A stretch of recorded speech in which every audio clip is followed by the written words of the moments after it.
at 19, 19, and then 15%, and those of course are compounded. So if I go the full 10, if I take the lease and I go the full 10 years, my rent that was $705 last month will be $2,200. That's a huge jump.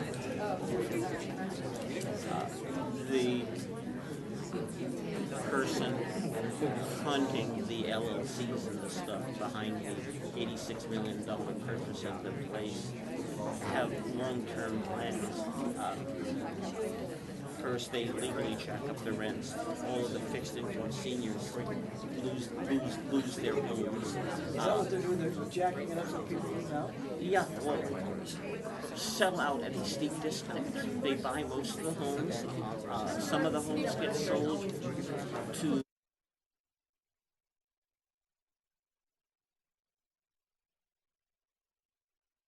$100 a month in rent on top of your mortgage. It's still way more of a deal than trying to buy a house in our county. So younger dual income families move in. They cut it off from being a seniors only park, and then eventually, over the course of a decade or so, they end up owning all of the property, and then they can shut it with short-term renters in them, and over time, the aging homes get replaced by moving it to a motorhome and trailer park model.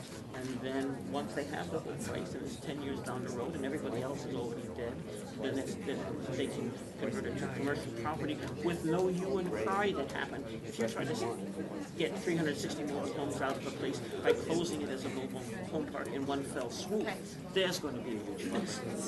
But if you work your way up the steps, and the people on long-term leases, what good does it do them when the homes on either side are gone and are literally... All right, I'd like to call this meeting to order, October 1st, 2019 meeting. Madam Clerk? Mayor Silva? Here. Mayor Pro Tem Fitzgerald? Here. Councilmember Flory? Councilmember Whitaker? Here. Councilmember Zara? Here. Thank you, and at this time I'd like to invite Pastor Greg Hickman from Christian Life Center, who will lead us in the invocation. It's an honor, a privilege to come here tonight. So let's pray, shall we? Heavenly Father, we just thank you that we can come to you at any point in our lives, any situation in our lives. And Father, some of us have had a phenomenal day, a great season. Some of us have had a tumultuous season. And yet, Lord, we come tonight and we just cry out to you. We look to you for wisdom. We look to you for counsel.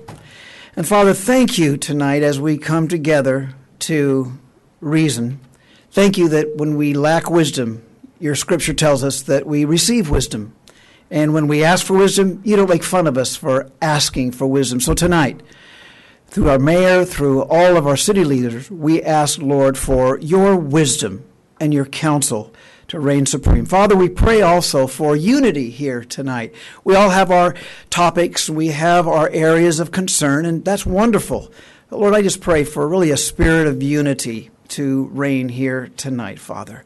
As we would just air our opinions and our situations, we would just ask that you would give to us a spirit of unity. Lord, a spirit of calm and a spirit of peace.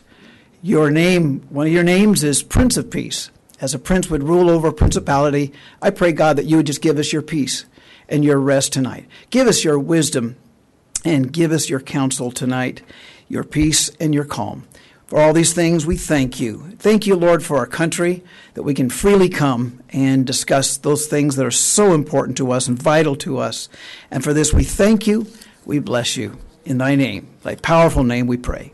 Amen. Amen. Thank you. And Mayor Pro Tem Fitzgerald, would you please lead us in the pledge? Yeah, as you stand up, I just want to commemorate the anniversary of the Route 91 Harvest Festival shooting, where 58 Americans lost their lives for no reason. but just because of the evil that's in our world. And as we pledge allegiance to our flag, let's just remember that our country is as good as we are together, and that we can never let evil take us down.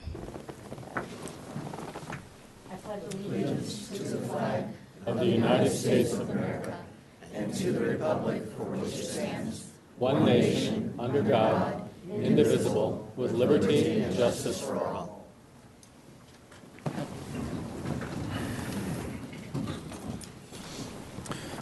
Thank you.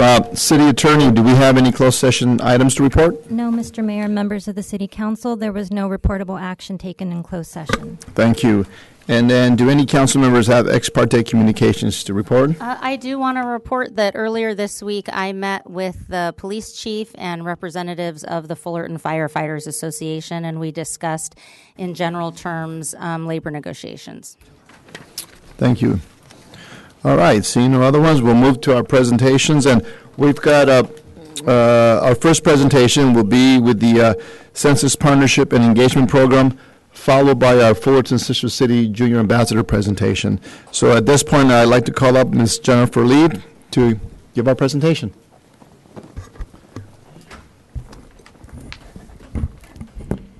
Good evening, council members, mayor, and all community members in the city of Fullerton. My name is Jennifer Lee, and we will get this presentation loaded. Thank you for inviting me here tonight. I'm here to discuss with you about the 2020 census and the Complete Count Committee overview.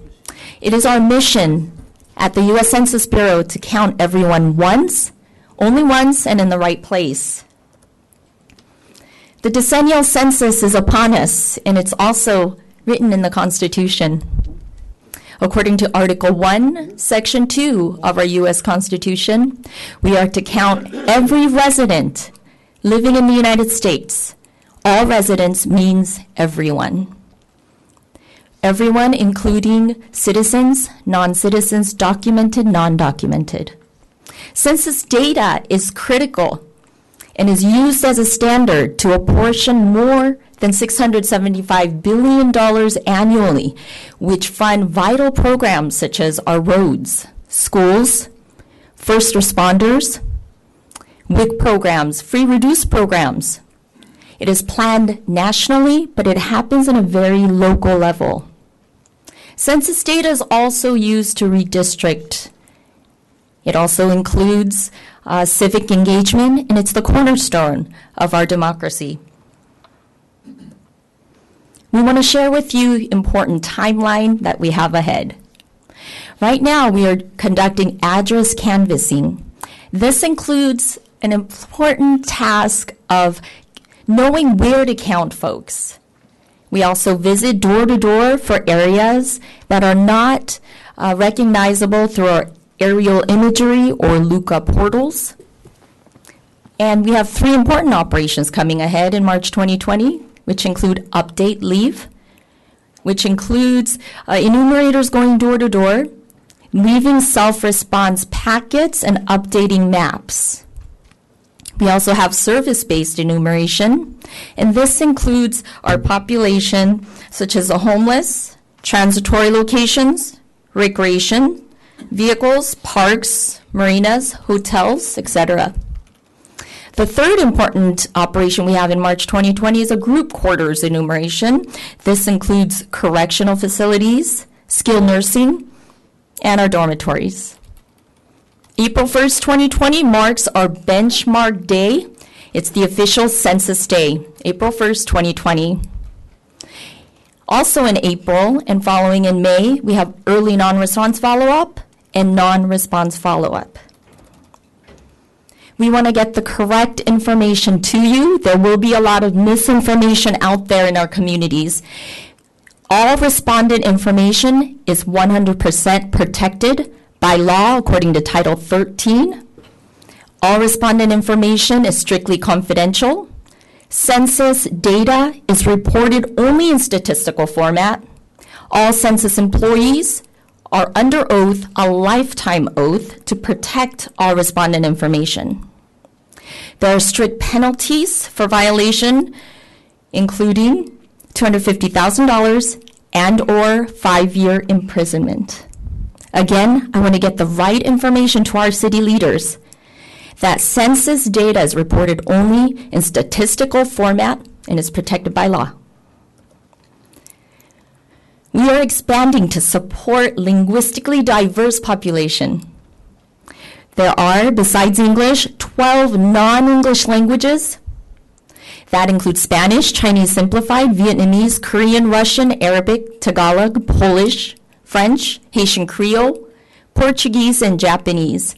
We have in our staff in Orange County colleagues in the Partnership Specialist Program that speak multiple languages as well: Korean, Chinese, Arabic, Farsi, Vietnamese.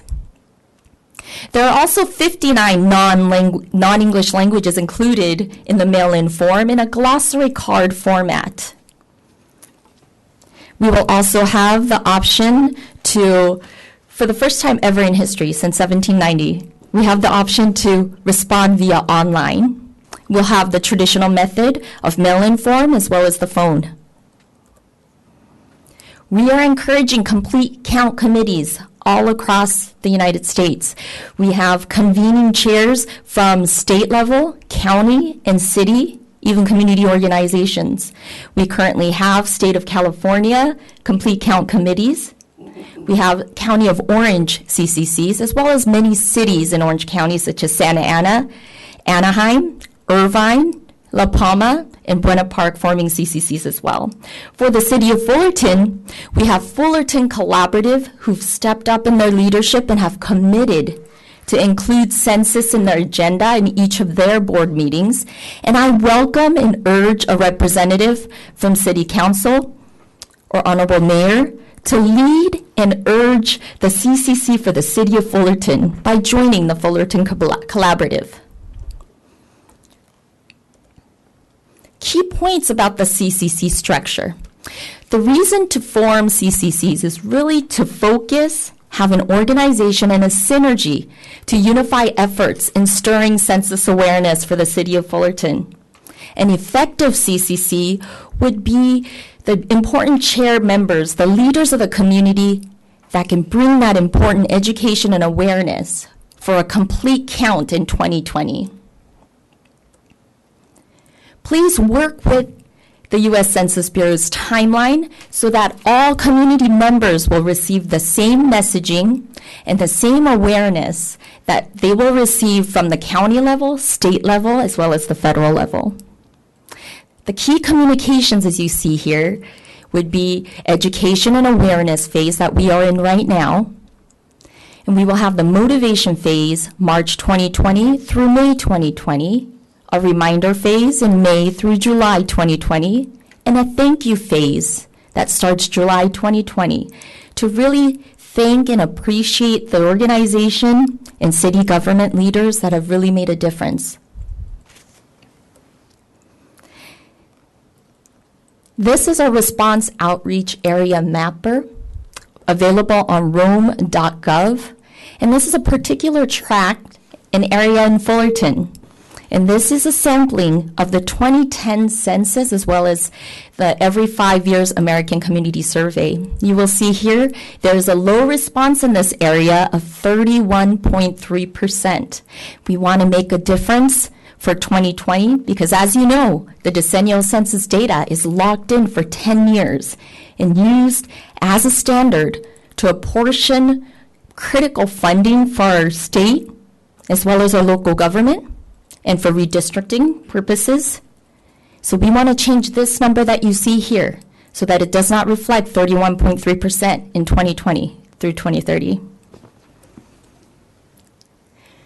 We are hiring thousands of positions, temporary positions for the 2020 census, and we urge local community members to please log online to 2020census.gov/jobs.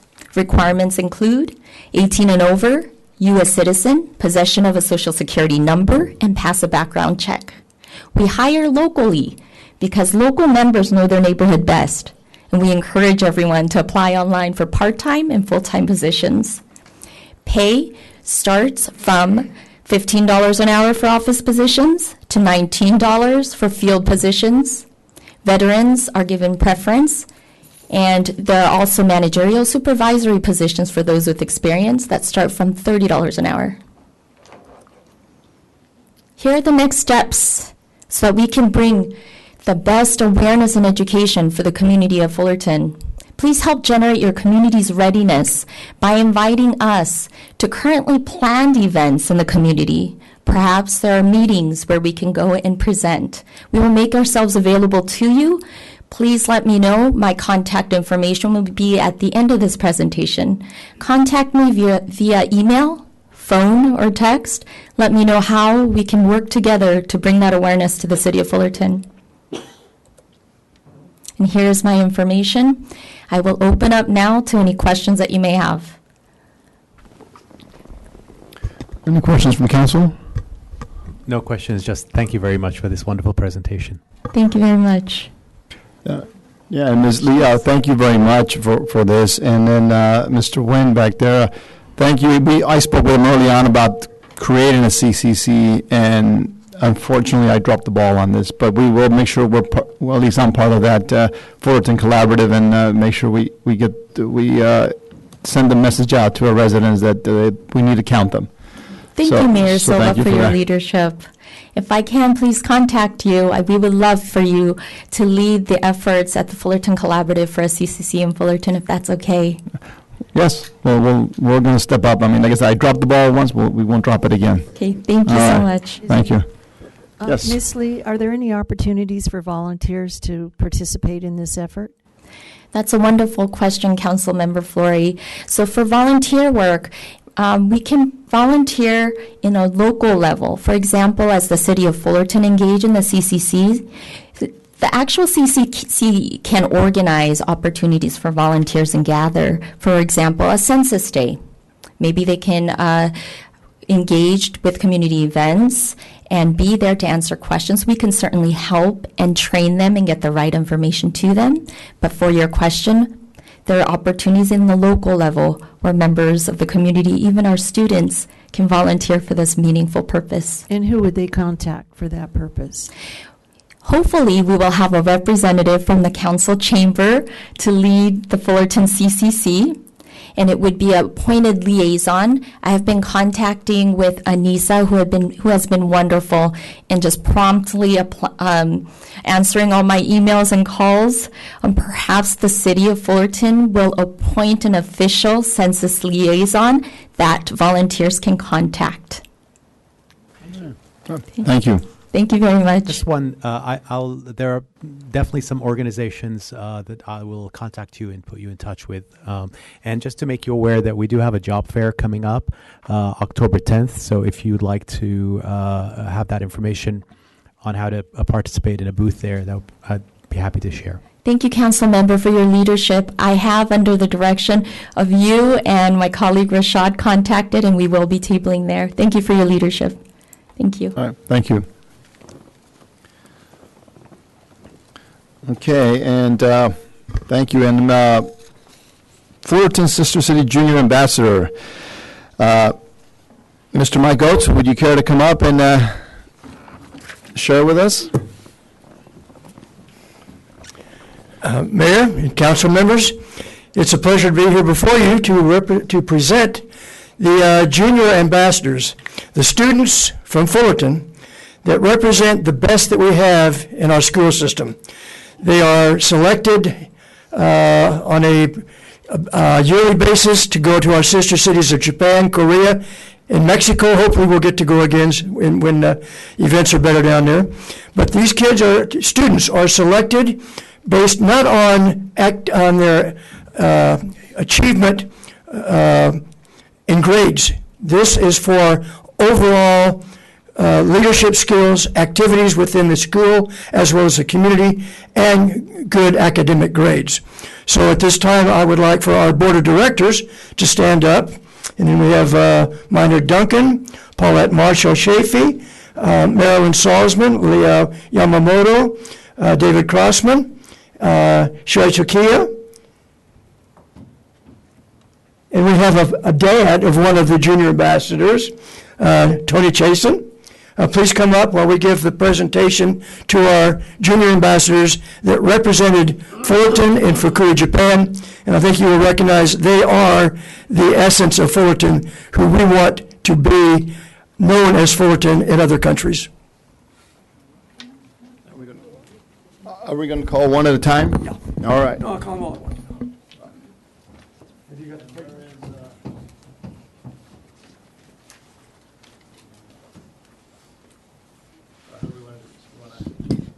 All right. All right. There you go then. So should I give them the... We'll call the first one. We'll step right here. We'll get in line and we'll take a picture. Sounds good. All right, our first student is Ian Estefania. And,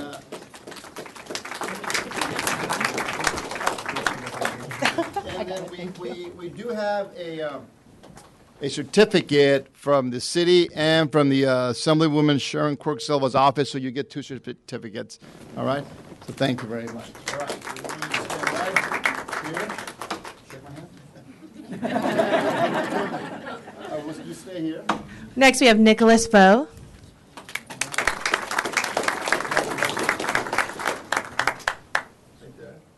Cale Cosby.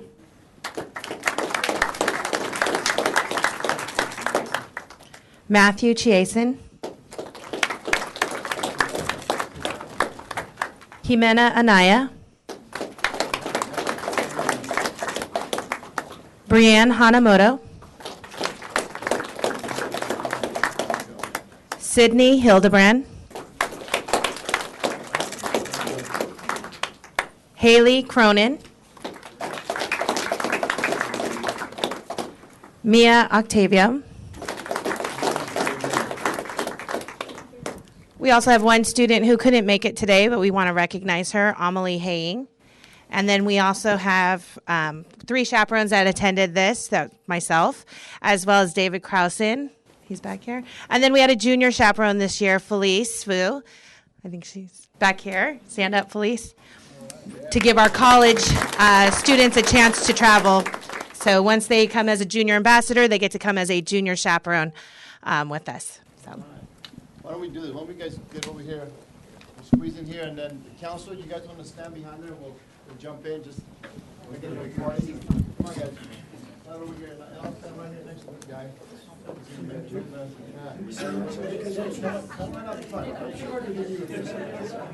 All right.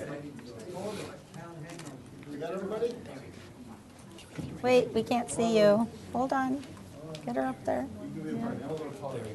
She's good. The front. Have to own your height. Come on, hon. Been doing it all my life. Okay, everyone right here, please. You always get in the front row that way. Up here, please. Oh, yay. Perfect. Can I get one too, please? Thank you. When you want to hide things. Oh, I'm too close. I'm sorry, I'm going to back up a little bit. Okay, 1, 2, 3. Uh-oh. Uh-oh.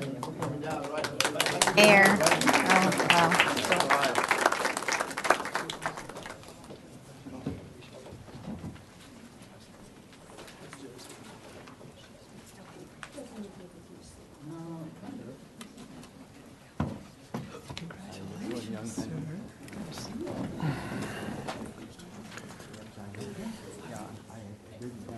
I got to stay down there.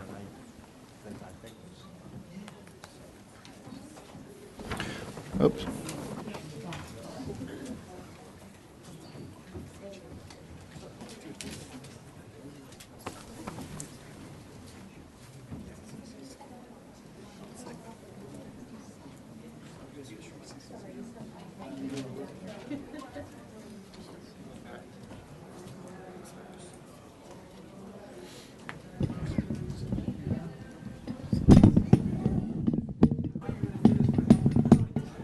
All right.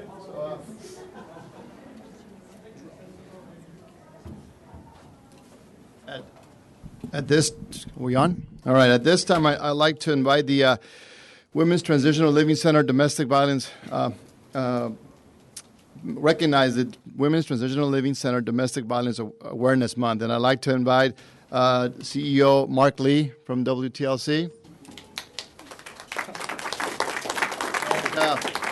So, if you don't know what they do great work with helping domestic violence women who have been, suffered domestic violence, and they take in families, including kids, and they just are a great safety net there for a lot of families and women especially. And so, with that said, we've got a proclamation from the city and a certificate of recognition from the Assembly Office of Sharon Quirk Silva. But I just like to read a couple of things here because you guys really do a great job. So, Domestic Violence Awareness Month, October 2019. Whereas this proclamation recognizes that every one of our residents deserves to live a life free from violence and abuse.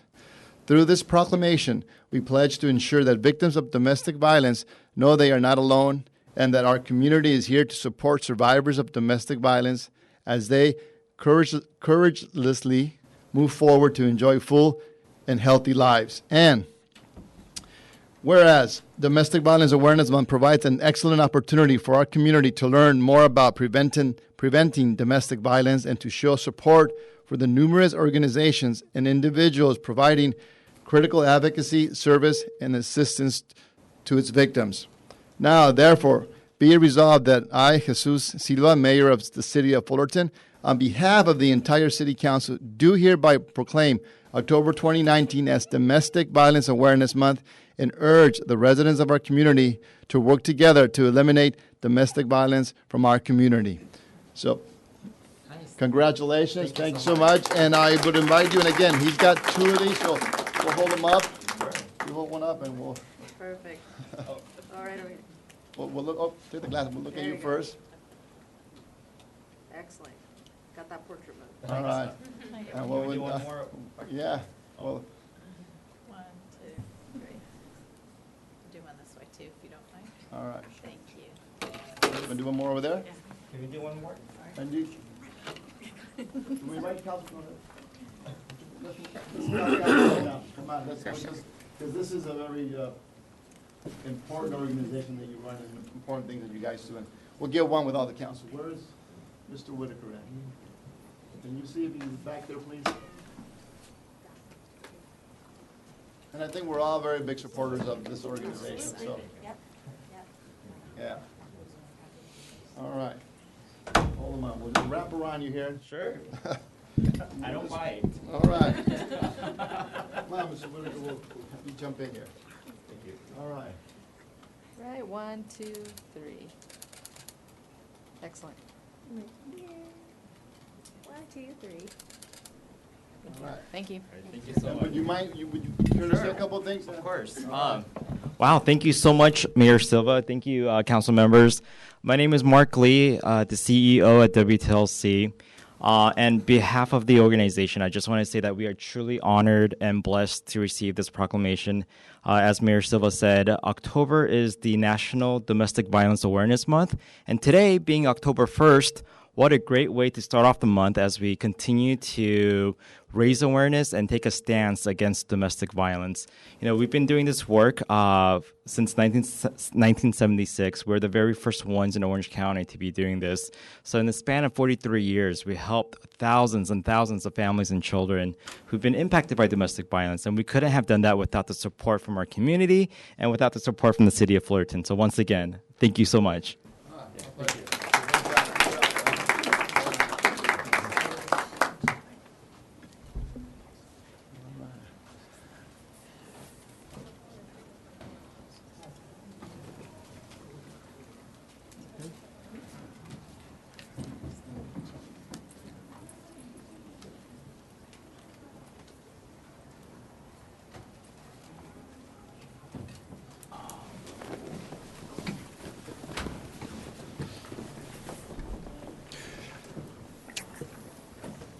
All right, hold it. Mr. Curiel, can you hand me my script there, if you would, please?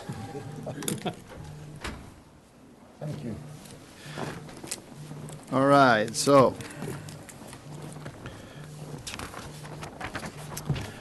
Now we will, members of the public can express, we're coming up to the opportunity to pull consent items from items, public and city council. And so members of the public can express support or opposition for consent items during public comments. If the public would like to ask a question or further discussion of the item, now is the time to request the city council to pull the item from the consent calendar. Do we have any items that we need to pull for tonight? All right. So seeing none, okay. Seeing none, now we will move to public comments. And again, we shall not hear public comments on non-agenda items within the jurisdiction of City Council and on consent calendar items not pulled from the consent calendar. Each speaker will have 3 minutes to address the City Council on all topics. So now, again, I'm going to express that when you come up for public comments, please keep items to within the purview of our city. So with that said, Madam Clerk, how many public comments speakers do we have? 9 slips. All right. We'll take the first one. And the rest of the speakers will please line up on the wall behind me.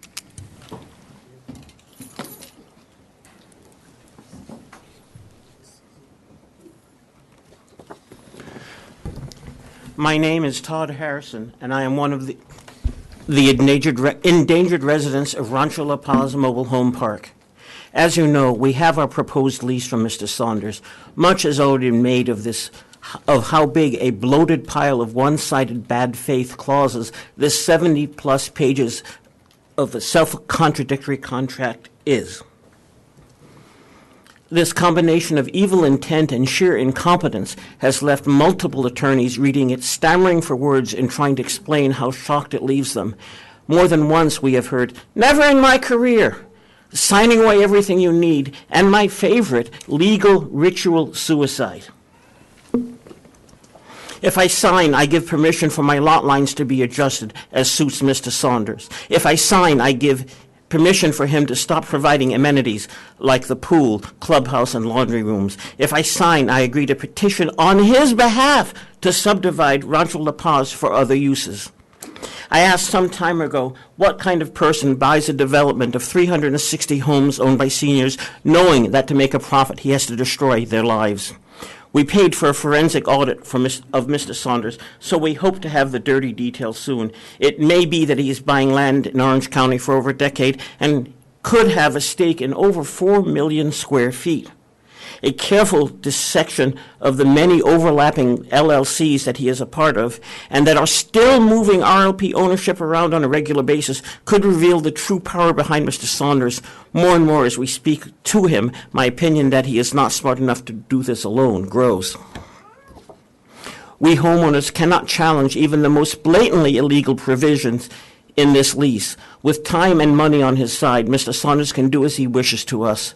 Our history is full of times the government eventually stepped up to protect the poorest from the worst of the robber barons. That history is still being written today. I'm aware of political dealings in the California Senate to have a bill specifically adding rental of the dirt under mobile homes to the protections just passed in AB 1482. This makes the decision to sign away my rights to be protected by rent control harder to make. I request that the Fullerton City Council consider ordering city lobbyists in Sacramento to encourage the passing of a bill on this subject should this chance happen. Legal advice has made it plain that advising my neighbors at RLP to sign or not will get me promptly and personally sued. That is why this speech is about what I have to weigh, not what I'm going to do. I will tell you at the first council meeting in November what my decision is, since I have until October 31st to sign or decline. Bluntly put, the choice amounts to deciding the manner of my execution. Thank you. Mr. Harrison, I have a question. Sure. Has your association or the residents group, have they retained an attorney to review the contracts? Yes, we have both some pro bono attorneys and firms that have given us advice. We've paid for some and are paying for more out of the funds we've raised. We've had a number of attorneys give us advice on this, and the tone of the comments from every one of them has been much like what I read. I did not make up these quotes. I heard these words from actual attorneys. And have they conveyed these concerns to Mr. Saunders' team? Our committee has, through Loopy, our HOA president. There have been discussions with him, and the word back is you can sign or not. If you want any if you make any changes in what you propose to sign, Mr. Saunders will not sign. He will not entertain any discussion of changes in the terms. Okay. Would you mind emailing us the proposals that you made? I don't personally have access to them, but I certainly can arrange to do that. Loopy is in Alaska, of all things, right now, on a federal job, helping residents there. But she'll be back soon, and I will bring this to her, and we'll see what we can get you. Okay, appreciate it. Thank you. Mr. Thank you. Harrison, Yes. when is the last time you heard a tenant complain that if they were to make any changes in the lease, that management would not accept it? A couple of days ago. Really? Yes. Okay. This is still happening live. I will disclose that I met with Mr. Whittingham, Peter Whittingham, the day after I met with you, and he told me that he would take all of my concerns that I expressed to you prior to Mr. Saunders and see if we could reach a compromise on the most flagrant issues. Well, I hope you can. Mr. Whittingham's and Mr. Saunders' other representations to us have always been to listen to our concerns and say that they will discuss them with him, but we have never had a positive return of any willingness to yield or discuss this in any way. They listen, and they tell us he's going to be spoken to about it, but that's where it always dies. Thank you. Thank you.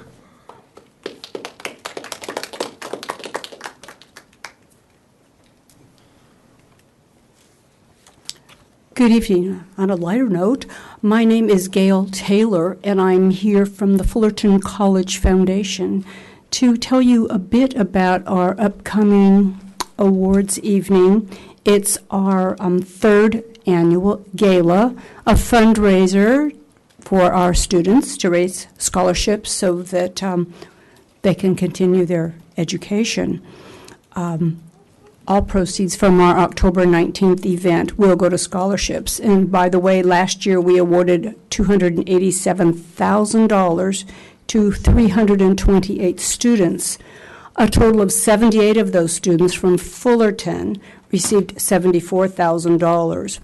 This year's event is also our Diamond Jubilee. We've been giving students money for 60 years. And I hope you will be kind enough and generous enough to attend and support it. I know that Councilman Ahmad Zahar is already on our guest list, and thank you very much.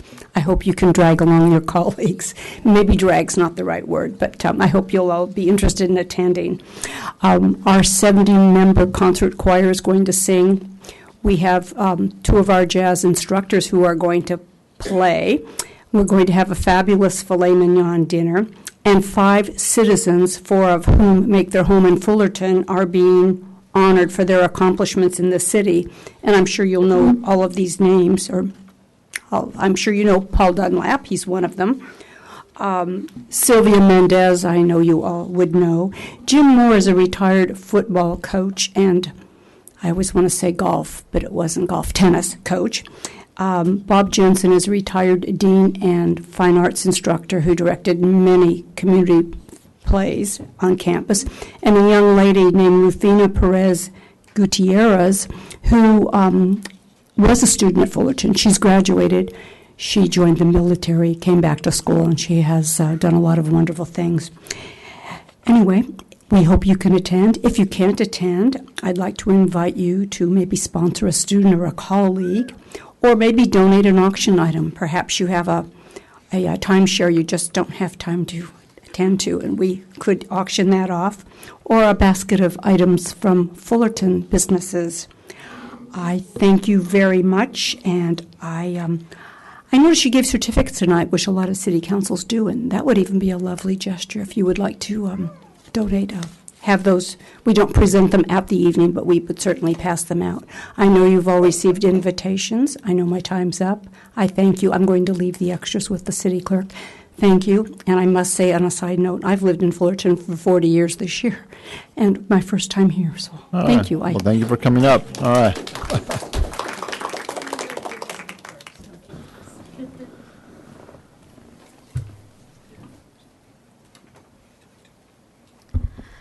Good evening, everyone. My name is Nancy Avila, and I'm the Regional Census Campaign Manager for NALEO Educational Fund. We had a lovely presentation today by the U.S. Census Bureau, and I wanted to add to that by sharing a little bit about what some of us are doing to ensure a complete and accurate census count throughout the county and in each city in Orange County. So our organization is making available various campaign, census campaign resources, including bilingual English-Spanish fact sheets, PowerPoint presentations, digital toolkits, social media content, and we have a bilingual census hotline that anyone in the community can dial into for information on the census and to report any concerns. So I wanted to ask that you please think of NALEO Educational Fund as a partner in your city's census outreach efforts. We fully support the Bureau's goal to count every single person living in the country, but we know that some populations are harder to count and at risk of being undercounted in Census 2020. So our material is geared towards the Latino community, which is one of those hard-to-count communities. And so we're hoping that organizations, elected officials, city governments are able to implement the tools that we make available to ensure a full count of all of its residents. So we look forward to coordinating with you to ensure a full count of the city of Fullerton. I've connected with Anissa, and we're happy to participate in your Census Complete Count Committee. Thank you so much. Thank you.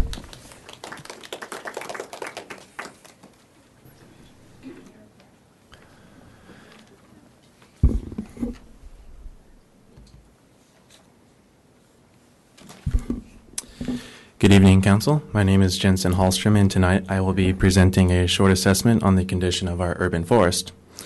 During my last report on the Hunt Branch Library landscape in June, I informed you all of a hazardous pine tree growing at a severe lean that is at risk of uprooting and falling down. Since then, a massive limb, nearly 16 inches thick and 30 feet long, tore off and crashed down to the ground, where transients usually camp or rest in the shade. There were no injuries that I am aware of. This failure can be seen in these photos before and after. Also, in August, I cautioned you of the danger of Fullerton's thousands of Chinese elm trees that have poor structure from decades of improper pruning. In recent months, there have been a multitude of large branches and entire trees breaking and falling into the street below, even during windless days. And mind you, these are branches that sometimes can be seem to be in good health with lush foliage, but without warning, they can drop because of inherent structural deficiencies in the branch structure. These are Chinese elm trees that have been topped by our contracted city arborist, West Coast arborist.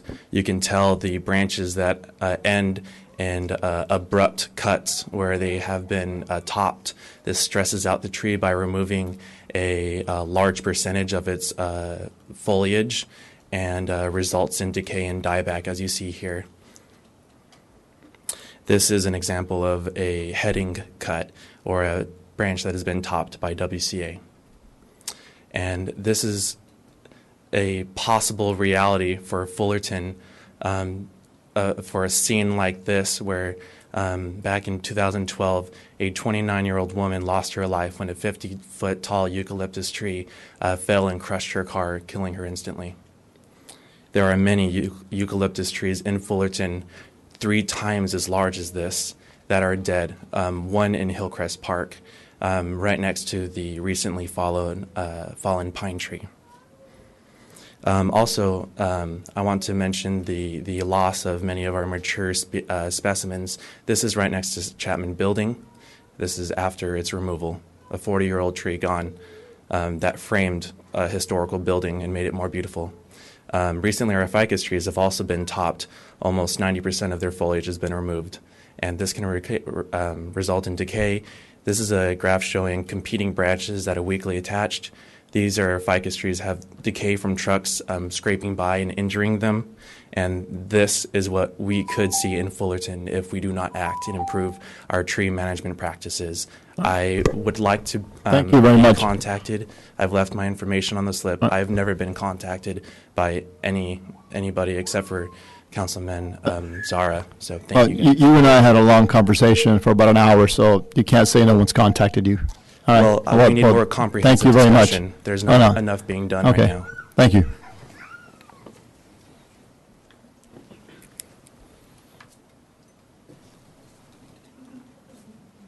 Buenas noches. Buenas noches. Good evening, City Council. My name is Norma Navarrete. His manager is Sonia Nobrón.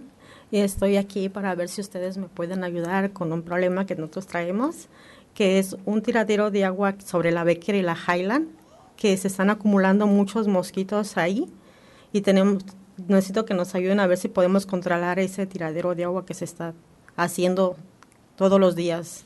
Incluso mandé unas fotos apenas aquí a la ciudad de que está viéndose ese tiradero de agua.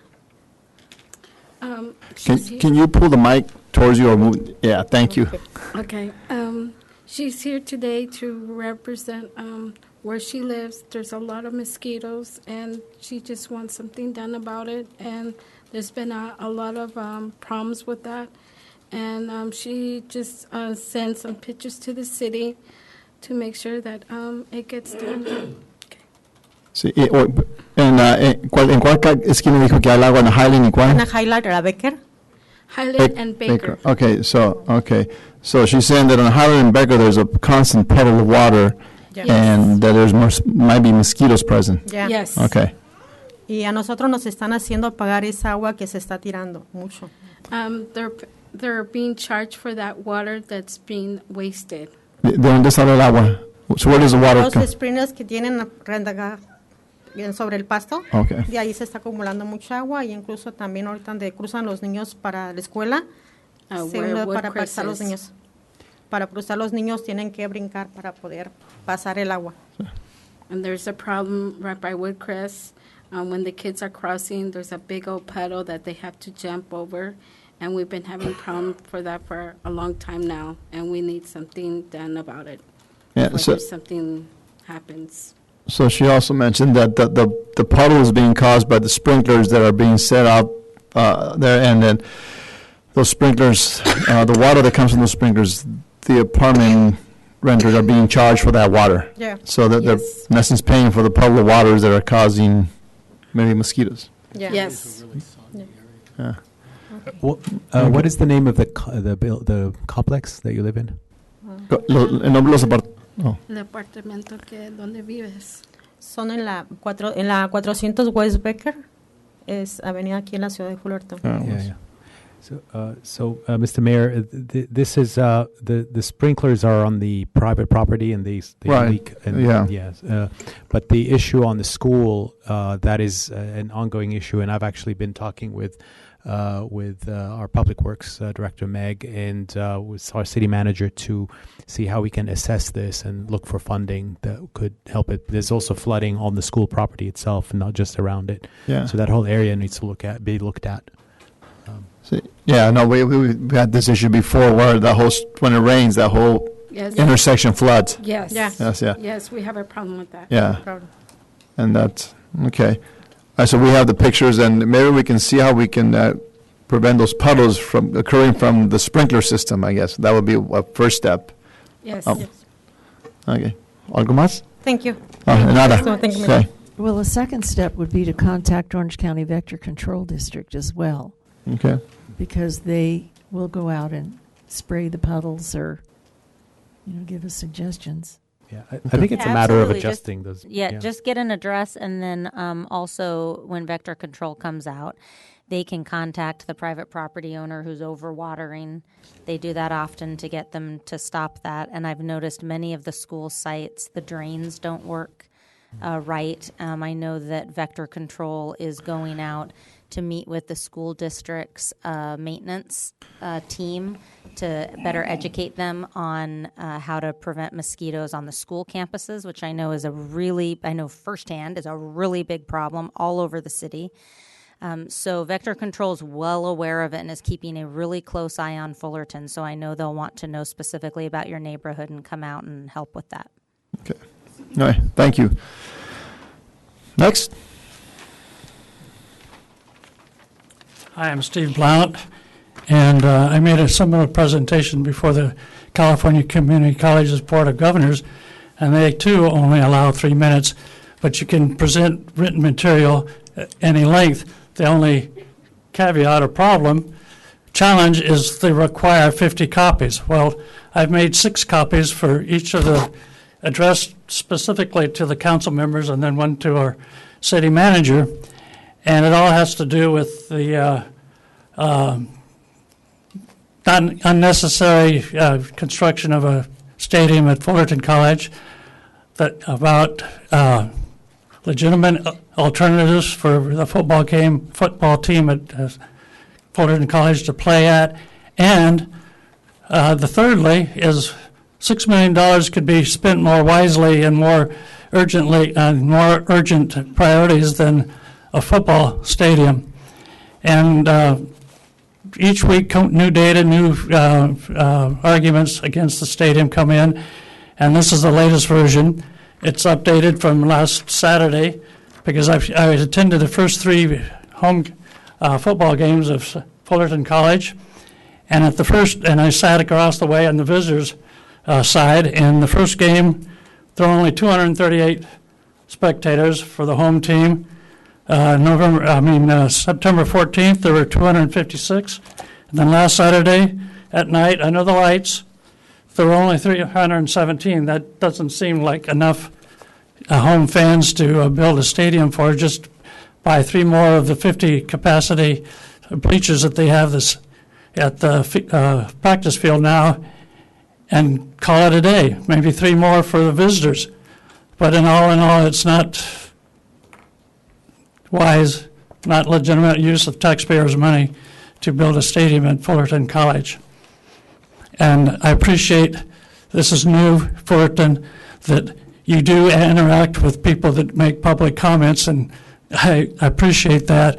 And that the last board meeting, or last council meeting I was here, you called on staff to work over the public comments, and that's a new thing, and I compliment you all on doing that. Thank you. Thank you.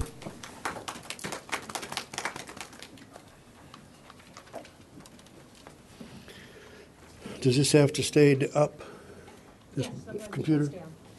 Mm-hmm. Well,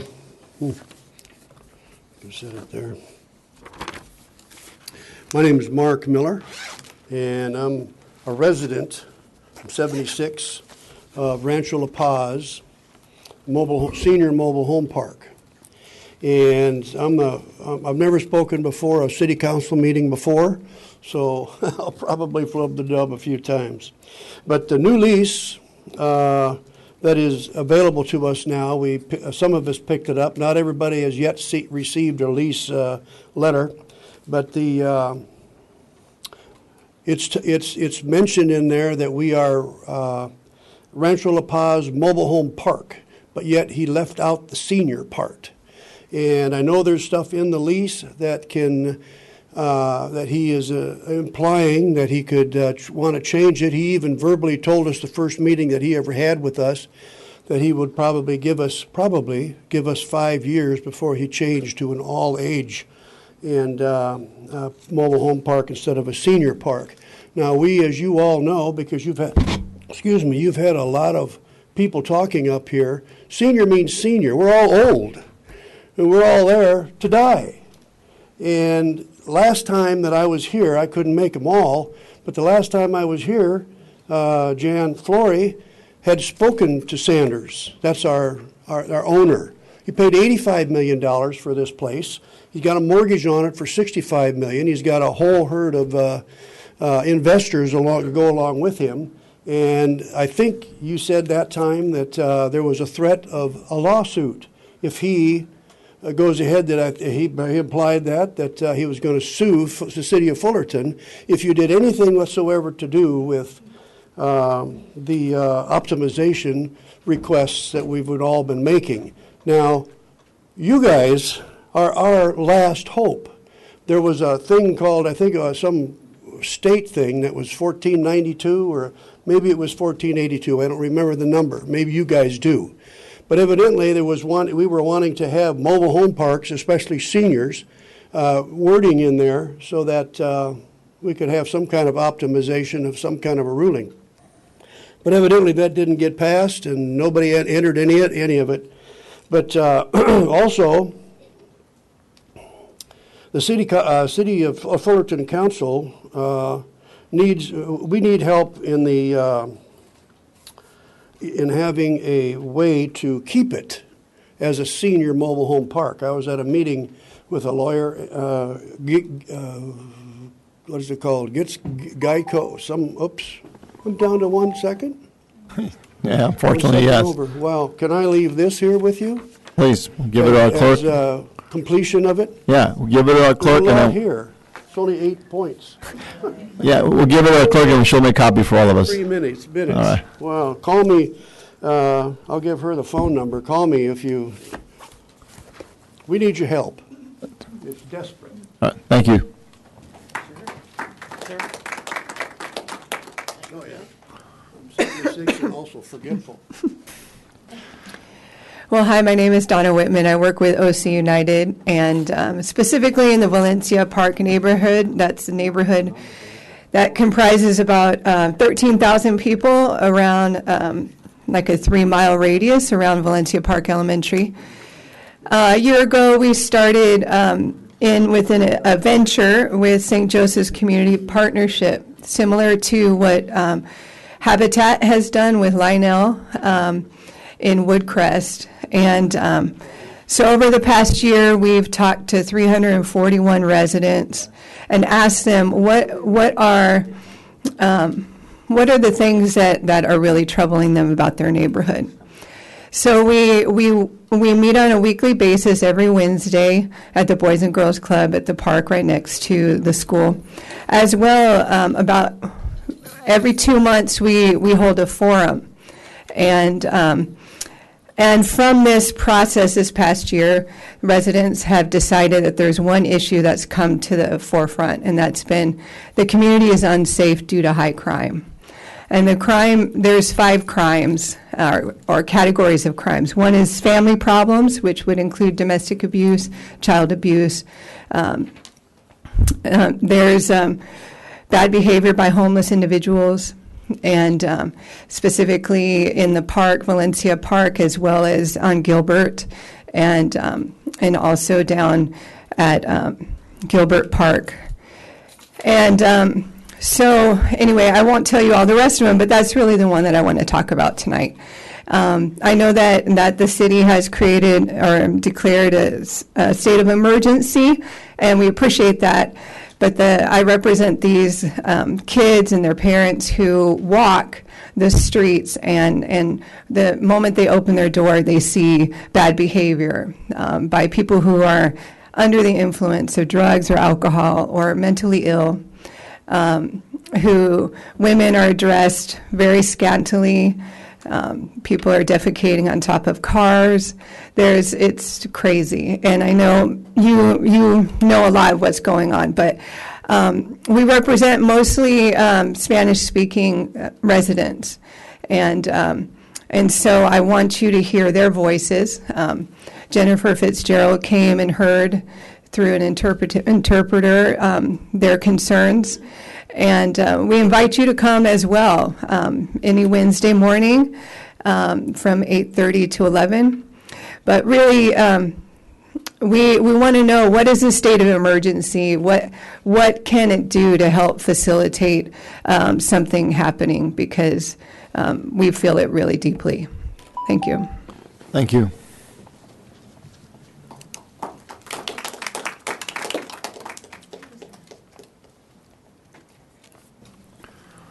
Good evening. Good evening.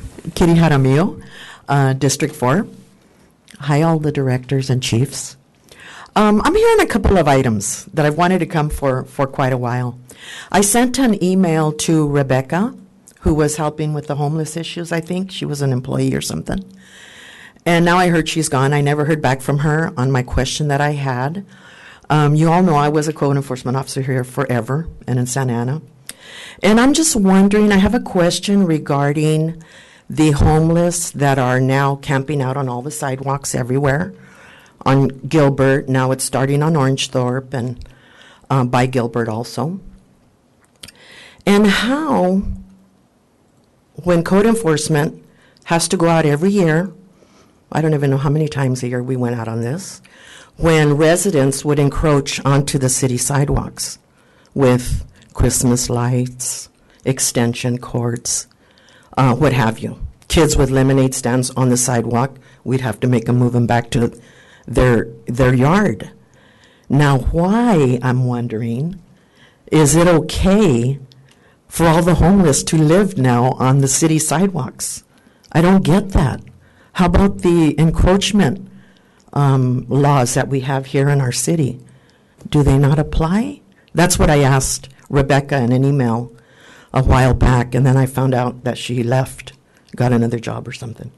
So anyway, I'm wondering about that. Why is that okay?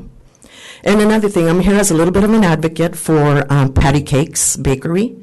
They're on the corner of Roosevelt and Commonwealth. She's an old friend of mine. And she's having trouble. She got caught by code enforcement because the auto repair shop across from her, across on Roosevelt, complained because they went over like good citizens, asked the auto repair shop to not store all their cars on Roosevelt and leave, because they have a tiny little parking lot on that corner that they renovated so beautifully for our city, spent a lot of money enhancing the sidewalks, putting the ramps, everything. She spent a lot more money than was ever planned because the city required it. And she came in and just made that corner look beautiful. But now this auto repair guy got mad at them, didn't take their suggestion about not parking the cars that need to be fixed on Roosevelt and leave that parking for their customers along with their parking lot. So now he's filed a complaint with code enforcement. So they had to go after her for her portable signs. She had 2 little signs there saying Patty Cakes Parking and banners, and now she's gotten a notice. I told her to get a banner permit. Ms. Jaramillo, I want to let you know that our development director, Matt Folks, has already been talking with the owners of Patty's Cakes, and they have a plan of action moving forward. Oh, So, good. That's what I was here to beg. I heard from them today that they're really pleased with the city's help and how they're moving good. ahead. I'm glad. I'm Yep. glad. I didn't tell Patty I was coming. I'm sure they're excited to have an advocate like you as well. Okay. Yeah. Thank you. Thank you. Thank you.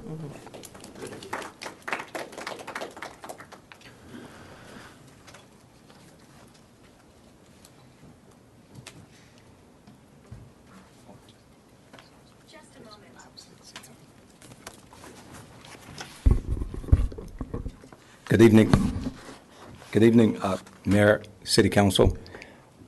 My name is Curtis Gamble, activist for the homeless and the residents, La Paz.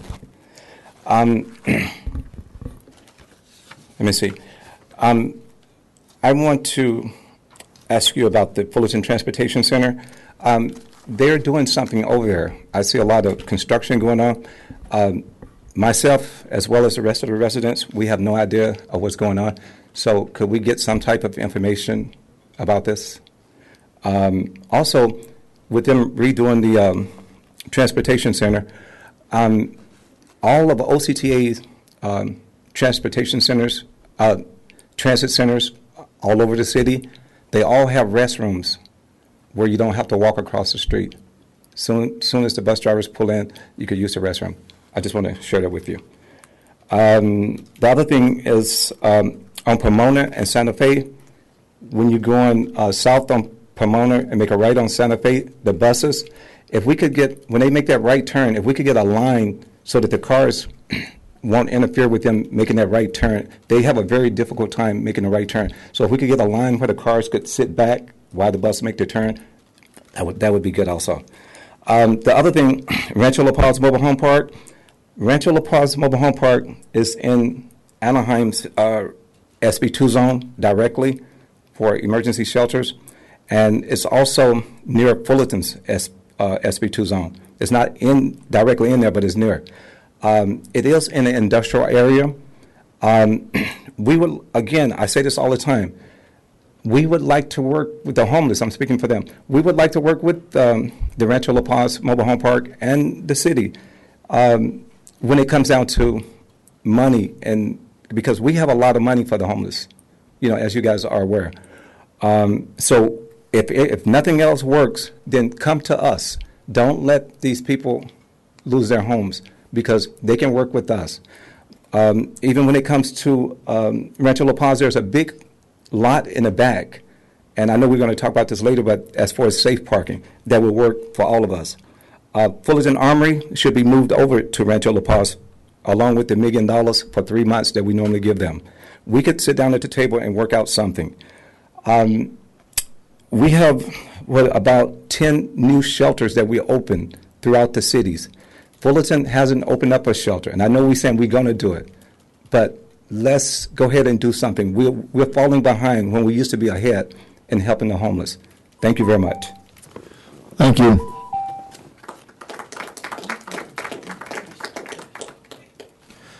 All right, thank you. Mr. City Manager, can we address a couple of those issues that were brought up? Yes, thank you, Mr. Mayor, members of council. A couple quick things. Do appreciate the folks coming out from the census. It is very important for both our country and the city here. And with Anissa being new in the city manager's office, she's going to be taking over that census obligation and working with all the groups, working on the complete count committee, and going forward on that so that we can count as many people and get the credit for that. On the mosquito issue, absolutely. If anybody, and I do know that we are looking at those issues. So that's a combination of issue where you have, and thank you, Mayor Pro Tem, when you have private party and sprinklers, that's, we're going to have to deal with the private party, the private property owner, I should say, but also the mosquito vector. It's www.ocvector.org. And you can get information. You can call, especially if you have something in your yard. They'll come over for free and check out your backyard. And also be cognizant of when your children are at school and all that stuff. If they're coming back with a lot of mosquito bites, talk to the school, but also have them call the Vector Control District or call it yourself, because, again, they're going to go out there as a service to get those mosquitoes and to control them. And a lot of times what people don't realize is on their private property, you have these little drains that may not get anything but the intermittent sprinkler water, and that will breed mosquitoes. We had that here at City Hall last year, and it was horrible because it was right next to the air vent, and they were coming in and being spread all over the building. But we took care of that. So please call that. On the Valencia Park issue with OC United and the community safety, I'd direct that to the chief of police to, if we have not been out there, and I know that we are actively in the area, to attend one of those Wednesday morning meetings with some of our crime specialists or an officer and talk to them and further help on that. The overall issue of homeless, again, is a tough one. And unlike a private property owner where we can ask them to, move an encroachment off the sidewalk, at this point, until we have the 2 new shelters to be located in Buena Park and Placentia through the North Service Planning Area that we are a member of, we cannot enforce the camping on the sidewalks. So that is the Martin v. Boise and our settlement agreement and the Catholic Worker versus Orange County, Anaheim, and everybody. We cannot enforce the sidewalk camping. So until those 2 shelters are open, which will be around February of 2020, we cannot do that enforcement. It's one of the reasons that we're also looking to see if there's a possible way for us to have any other type of shelter opportunities here in the city. So So no on that. On the Fullerton Transportation Center, OCTA is upgrading their bus terminal. It is behind fencing right now. They are going to be modernizing it and freshening it up. There is information posted around as to where the buses will be docking and all that stuff to pick up and to dispense passengers. There's information on the OCTA website, and I do believe we have a news story on our website about that also. And regarding the continuum of care that Mr. Gamble keeps talking about, yes, the continuum of care has money on an annual basis, but that money is programmed for all the services that have been going forward. So technically, there's really no new money for shelters through that continual allocation of about $22 to $24 million. Those are going to all the service providers that are currently providing homeless services and activities right now. The continuum of care will get a new allocation of money through the state housing assistance program HAP funding that is new with the budget. And we are looking at that to see if we can put in for some of that funding for any of the efforts that we're looking at. And then we'll also, again, as a member of the North SPA, be working with them to secure any additional funding to help with our needs in the regional aspect. But I just wanted to, because it's brought up every time, makes it seem like we're missing out on opportunity. We're not, because that money is already programmed on an annual basis to all those nonprofits that receive it and have been receiving it for years to provide the current outreach and the current services to homelessness. So, and if memory serves me correctly, the North Spa cities were allocated $15.1 million, and of that, we got 13 million. We got the lion's share of it. Is that right? So we received $12.1 million from the last year's HEAP funding, which was the state surplus provided for homelessness. And of the $15 million that was allocated to the continuum of care, yes, the North Spa cities did receive $12.1 to assist us in the effort for the two new regional navigation centers. And with that, I also want to welcome to the city staff Michael Johansson, who is a junior engineer, and then Jared Breckenfield, who is a building inspector with our Community and Economic Development Department. So, thank you. And just on that whole homeless funding, I can't tell you how many hours I spent these last 2 weeks trying to line up the city up or talk to people at the state, at the county, to make sure we're in line and in position to receive the funding. It's a slow process, but I can tell you that we're making all our efforts, and that was one of the reasons we declare a state of emergency, to see if that can give us a little more weight when we go ask for funding to address this homeless situation. And the city manager said we are working on trying to come up with another location in Fullerton to help with this. So yes, we are trying. It doesn't seem like it, but this is a top priority for us, at least for me, and we're making an effort. It's just not showing right now. And with that, I'll open it up to council members' reports. Mr. Zara? Thank you, Mr. Mayor. I'd like to just, before we start, also just make a point on the homelessness issue. I mean, for me, it's always been a priority as well. And without us taking any action, the situation will persist. And so we have been taking significant steps. The priority is to address homelessness in effective and not just on short-term solutions, but also looking at long-term solutions. So we're all in this together, and I urge a little patience. But for me, I'd like us to and I've already reached out to the tri-parish and some of the churches to look at also opportunities where we can maybe address on a more accommodate and see if we can accommodate and help some of the churches who are willing to take in some folks on a temporary basis. Maybe looking at specifically the folks on that are camping on Gilbert and Orangethorpe, and see if there's. We've had some initial good talks, and I know the city manager has been responsive. So there is something there that I'm hoping that we can move forward with also, and look at some ways that we can assist. At this time, I'd like to also ask, and I know this has been a constant issue for Mr. Jensen on the trees, and I know, Mr. Mayor, you have met with Mr. Jensen. I've gone out a couple of times. There are some really valid points here, and I think at this point, what I'd like to ask, if I can get a second, to bring back our urban forest plan just as to give a presentation for the council to see where we are with it. We are not especially we have a new council here, so I think it will be helpful for us to understand a little bit more where we are with our urban forest. So I hope I can get maybe a second on that one to see it. Thank you. So this would be a presentation, just a presentation, file and receive?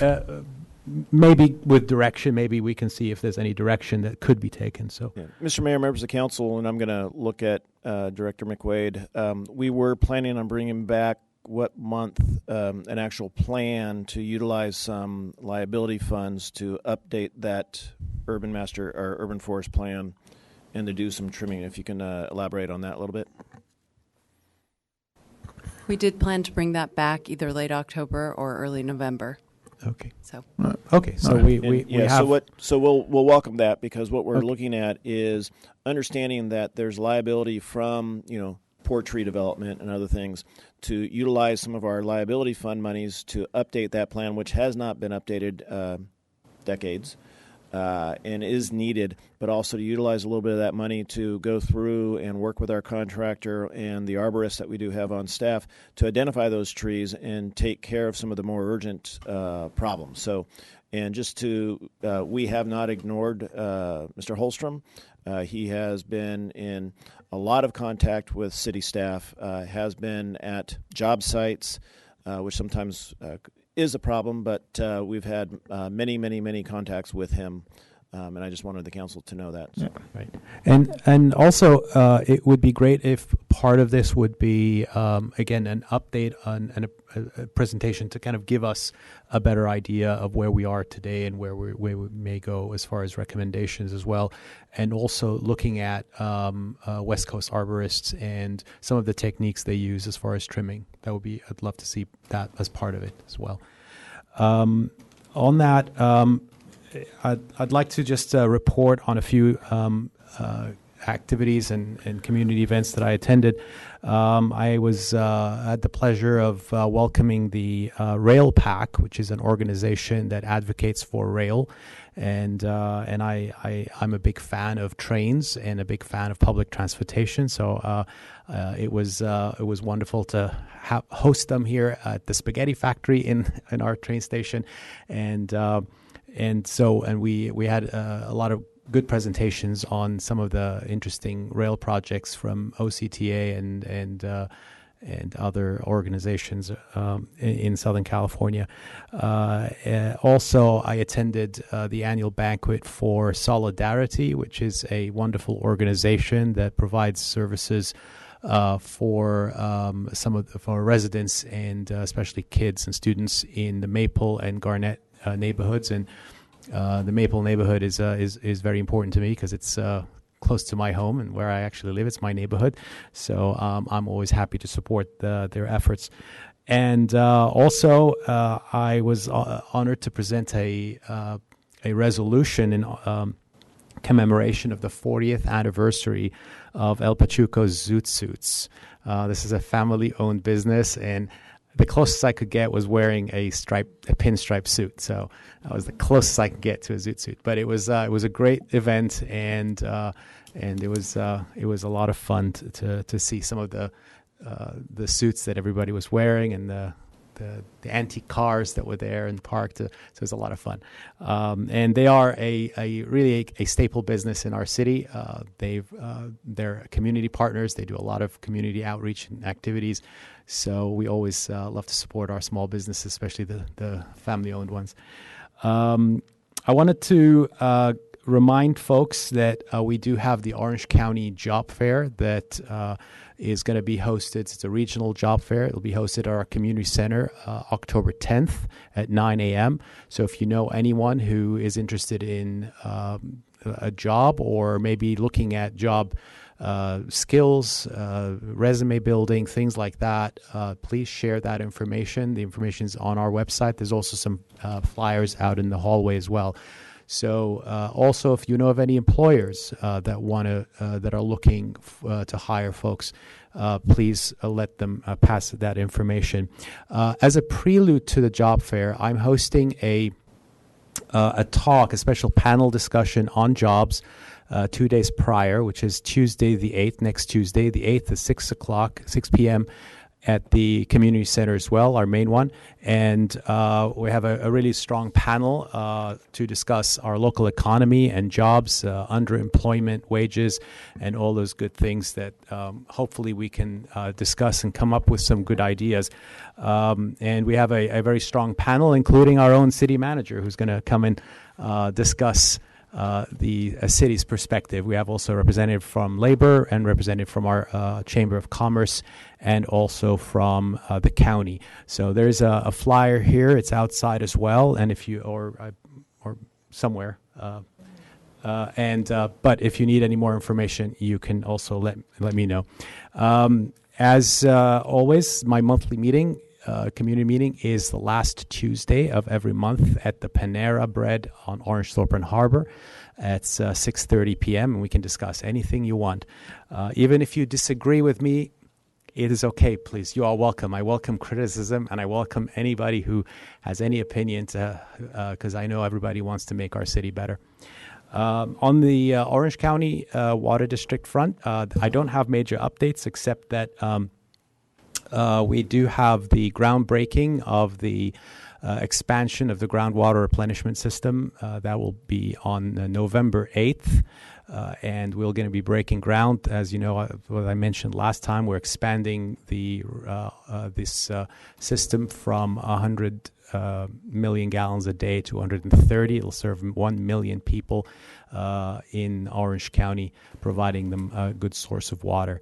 Unfortunately, I will be missing that because November 7th is my birthday, and I'm taking a little vacation for a few days, so I'll miss that. But you're welcome to attend. And any other updates or information from the Water District, please visit ocwd.com. If you want any tours there, please let me know. Today I hosted a tour with the Orange County Credit Union that actually have one of their branches here in Orange County in Fullerton. And we hosted a really good tour. So if you have an organization or a community group, please let me know. I'd be happy to facilitate a tour. Thank you very much, Mr. Mayor. Ms. Floyd? Well, I've got a couple of things I'd like to talk about. Number one, residents of Fullerton received this communication from our Parks and Rec Department, Fullerton Connect, several weeks ago. And as I was going through it, it explains what all of our community centers are doing, Camp Hillcrest, activities for adults, activities for kids, gymnastics, sports, Muckenthaler activities, Independence Park, et cetera, et cetera. But in addition to that, in the beginning pages of this, there are two articles. One that's called What Makes the City Tick? And it's a summary of where the city gets its money from, what it does with the money, why we have a vacancy factor in our public safety, in particular in our landscaping departments, why the road repairs aren't being done as quickly as they ought to be, and it gives you some sense of what the challenges a city like Fullerton is experiencing. Well worth reading. This was also the time we got our water bills a couple of weeks ago. And this was the first full cycle of the 2-month billing under our new water rate system. I was suffering major heartburn when I found that our water bill had increased $150 for the 2-month period. Then I recalled that we had a water leak up at the top of a slope in our backyard, and it had been leaking for God knows how long, but enough to double our water consumption. So how did I discover this? I contacted a water person in the city of Fullerton, a staff person, Julio Ortega, who walked me through my entire bill, how it was calculated so for any of you out there that want to know what you're paying for, if your bill goes up, why does it go up? And it was quite an education. Lastly, I'd like to thank and honor Sylvia Peck, the owner of Angelo and Vinci's, who last Sunday, once again, she offered her restaurant and the food to support the Pathways for Hope annual fundraising event. It was very, very well attended, and they hit all of their goals for raising funds to help people who are down on their luck and need transitional housing. So school's back in session. Fundraisers are abounding all over the city. Boys and Girls Club is having its big annual fundraiser on Saturday, October the 5th. So get involved. Oh, incidentally, Fullerton Connect is available at City Hall, in particular at the Parks and Rec Department. And Mr. Mayor, if I can just quickly follow up on that, the information that Councilmember Flory was talking about regarding understanding your water bill better, if you sign up online for the online account through our water department, it has those breakdowns on there and even a pie chart and all that stuff. So there's additional benefit and information by signing up online for that. And I would encourage people to do so or to give city staff a call. So, all right. Thank you. Mr. Whitaker? Thank you, Mr. Mayor. Something to report on was over the weekend I was invited and attended the Hope International University Concert and Awards Gala. That's an annual event. This one was notable in particular. They always have great entertainment there. But newly elected President Dr. Paul Alexander led the events. Many alumni, students, supporters of the university were in attendance, including their affiliate from Nebraska as well. This was held at the Disneyland Hotel, and so much of the verbiage, so much of the talking was about Fullerton and how happy the university was to be in Fullerton, to represent Fullerton. But it's a shame that when we have a large banquet event like that, that it has to be held outside of our city so often. However, it was a very positive event, and I wish Hope International University well. They bring a lot of quality to the city. We're very happy to have them here as one of the bricks in the education city. On the other side, based on some of the comments tonight as well, I too have issues with homeless camping impeding and basically blocking city sidewalks and streets at a time when we get challenged very often because of ADA requirements, when people travel with motorized wheelchairs, when we have new state laws which require a certain clearance for bicycle riders from vehicle traffic. There's something really wrong, and we do have a major clash here that the where people can set up and camp and how they can completely shut off a thoroughfare or at least safe passage is very much in conflict with all these other priorities. And so I'd like to certainly discuss again as to how we resolve those kinds of issues, because there are very many people who pedestrians who utilize the sidewalks and the streets, particularly in those areas, and they're fearful even to pass through quite often with the arrangements that have grown at our city streets and at our sidewalks. So I'd like to at least explore again whether or not we can meet that goal of maintaining safe passage and making sure that we're not generating future lawsuits or accidents or very bad events that might happen because these weren't intended for camping. Maybe in a larger city with extremely wide downtown sidewalks, people sleep in doorways and people are on one side of the sidewalk, but there still is ample space to be able to go by. That is not the case on these sidewalks on Gilbert and on Orangethorpe and around our parks. So I think I'd love to have at least a little bit more discussion on this, because whatever we've agreed to before, I'm afraid it could set us up for some pretty bad circumstances as we go ahead. So almost like Mr. Hallstrom's warnings about a tree that could fall and become a real problem, I see this as being in that same category. Thank you, Mr. Mayor. Thank you. Mayor Pro Tem? I will just let everyone know that the 15th annual Fullerton Women's Leadership Forum is going to happen at the Fullerton Community Center on Wednesday, November 13th. This was a leadership conference that was started by our State Assemblywoman Sharon Quirk Silva when she served on this city council. And then Councilwoman Flory and I have continued it on since she's left to go on to the State Assembly. So it is a free event where we honor local women who are making a difference here in the community. And I encourage women and men alike to come out and be inspired by local women. It starts at 5 o'clock, again on Wednesday, November 13th, and it's at the Fullerton Community Center.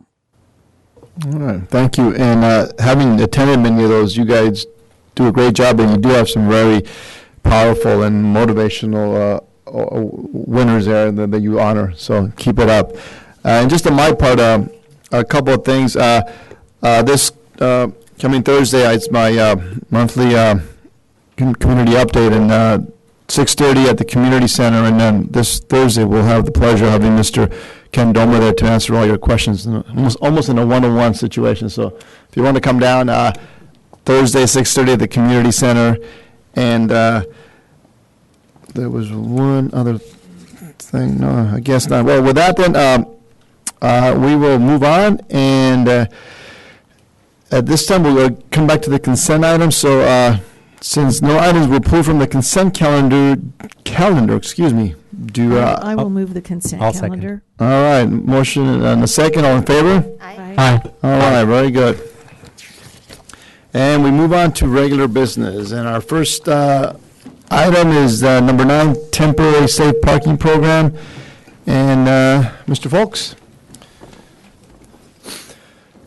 Good evening, Mayor Silva, members of the City Council. The item before you this evening is a proposal for development of a temporary safe parking program here in the city.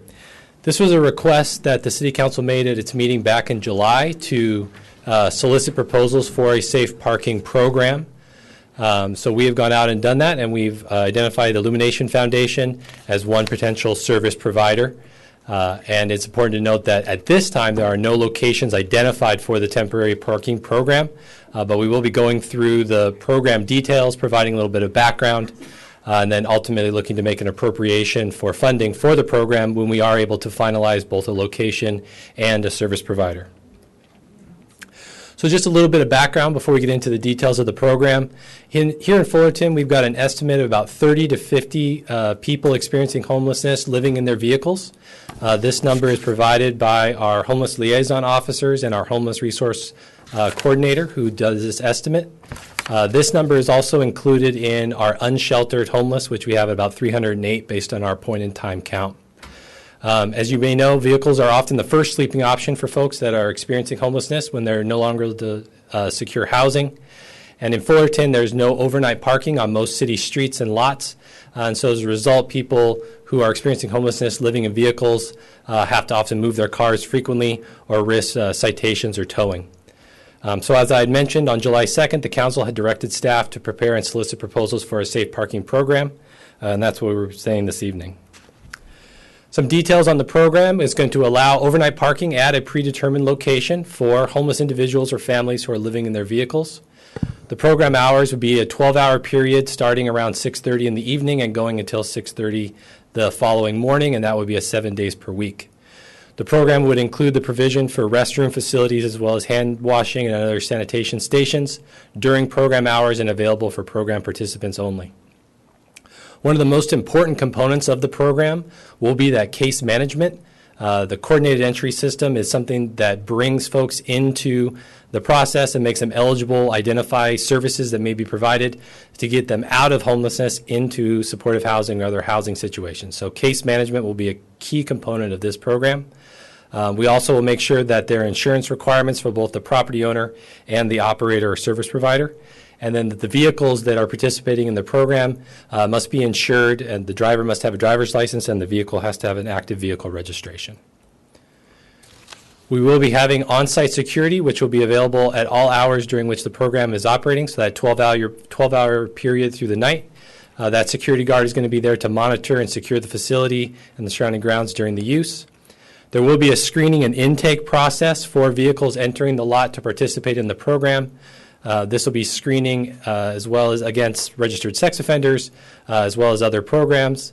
There will also be an acknowledgement by the participant regarding the rules related to noise, camping outside the vehicle, cooking, etc. And then all the participants in the program need to be currently living in their vehicles in Fullerton. So this is important that it is a Fullerton program for people experiencing homelessness living in vehicles in the city. How are you going to prove that? That will be part of the screening and intake. We'll be asking them to identify where they typically are parking their vehicle when they're not in the lot. So it will be part of the intake process, but it will be sort of an honor system based on talking with the program participants. Referrals to the safe parking lot are going to be provided by our HLOs, homeless liaison officers, as well as our homeless resource coordinator, a CityNet, or any other service providers working in the city to help get the word out. So what will success look like for this program? Well, most importantly, we're going to be doing nightly counts of the vehicles utilizing the lot. These monthly reports will be provided to the city by the service provider. They're going to include the usage rates on a per night, as well as specifying the amount and type of services that are provided to participants. It's important that the lot is not just a place for people to park over the evening, but also an entry into the coordinated entry service, as well as the case management from the service providers. At the end of the 6-month program, we're going to be receiving a final report from the service provider that will identify the total number of participants connected with services and hopefully providing the number of people that have been moved out of their vehicles and into some sort of housing options. The Illumination Foundation has provided a cost estimate for the temporary 6-month program. The estimated on-site security costs are listed here. On-site sanitation and maintenance of those sanitation facilities is estimated at just over $5,000 a month. There will be case management by the service provider. A minimum of 2 staff will be on the site providing case management services, as well as the screening and intake process. And that is going to be an in-kind provided by the service provider at about $30,000. And then we also have included some amount of money for site improvements, since we have not identified a location for the program. If there are additional site improvements, additional lighting, screening, landscaping, we want to be able to provide that to make sure the program is successful. So that's why there's a range for that 180-day program. The $73,000 would be the low end, meaning there would be no or little site improvements, up to $98,880 if we do end up having to do quite a bit of site improvements for the location once it's selected.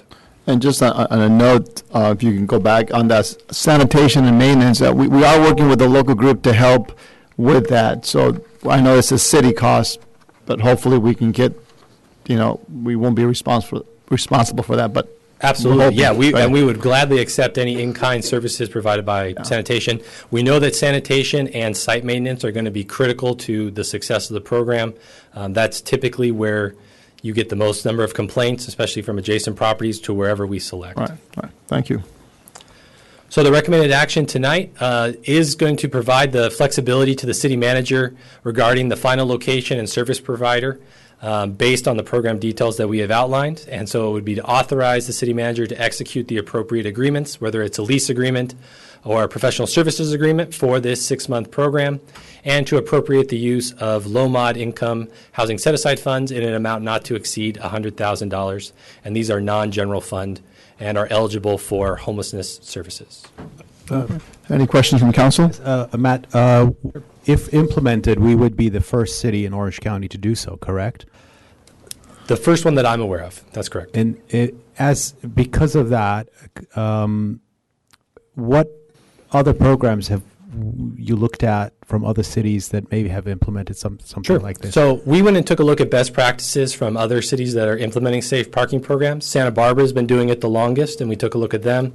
Los Angeles has a pretty robust safe parking program, Safe Parking LA. We went and looked at their minimum program requirements to kind of get an idea of what we're looking at. San Diego also has a safe parking program that's been in place for quite some time. So we went and kind of took what the best practices were from those, scaled them appropriate to Fullerton, and those were what we were recommending. And if we implement this as a 6 months, what recommendations do you have for long term if it is successful? Well, we'd like to see really that measuring success is a really important component. We don't have a full understanding of the level of interest in Fullerton in that program, and we want to make sure that we're putting money to where it can be most beneficial to combat the homelessness issue. So I would probably reserve any recommendations for a long-term program until we got at least some of the results back on how the temporary program is being utilized. And Councilman Zara, members of council, one of the items is, we do have the housing plan committee that is looking at kind of a master plan for homeless plan committee. Additionally, safe parking and living in a vehicle is, when it comes down to it, not appropriate sheltering. It's not a best long-term issue or anything like that. So that's why the provision of the service provider and making sure folks are on a coordinated entry list. The folks who are, generally speaking, the folks who are living out of their cars may have jobs, more likely to have jobs than those living on a sidewalk, and more likely to not have maybe some of the mental health or other physical disabilities. So given that, maybe easier to place in housing. The goal is to make sure there's a connection with a service provider and having a safe location. But again, the long-term goal is to make sure that folks have adequate shelter and housing, not necessarily living in their car. By the time this program would be done, the Buena Park and Placentia shelters, the navigation centers, will be open. Right. I guess I should rephrase my question. Is this period of time adequate enough for us to get folks into proper programs towards housing? We will see. Okay. So the typical time in a program from Safe Parking LA is 3 months. So they would hope to have sort of identified services or identified housing opportunities for a person and transition them into housing in that 3-month portion of the program. So 6 months would be enough time to get a good feel for where that would be. Yeah. Thank you. And isn't there someone here from the Illumination Foundation? Yeah.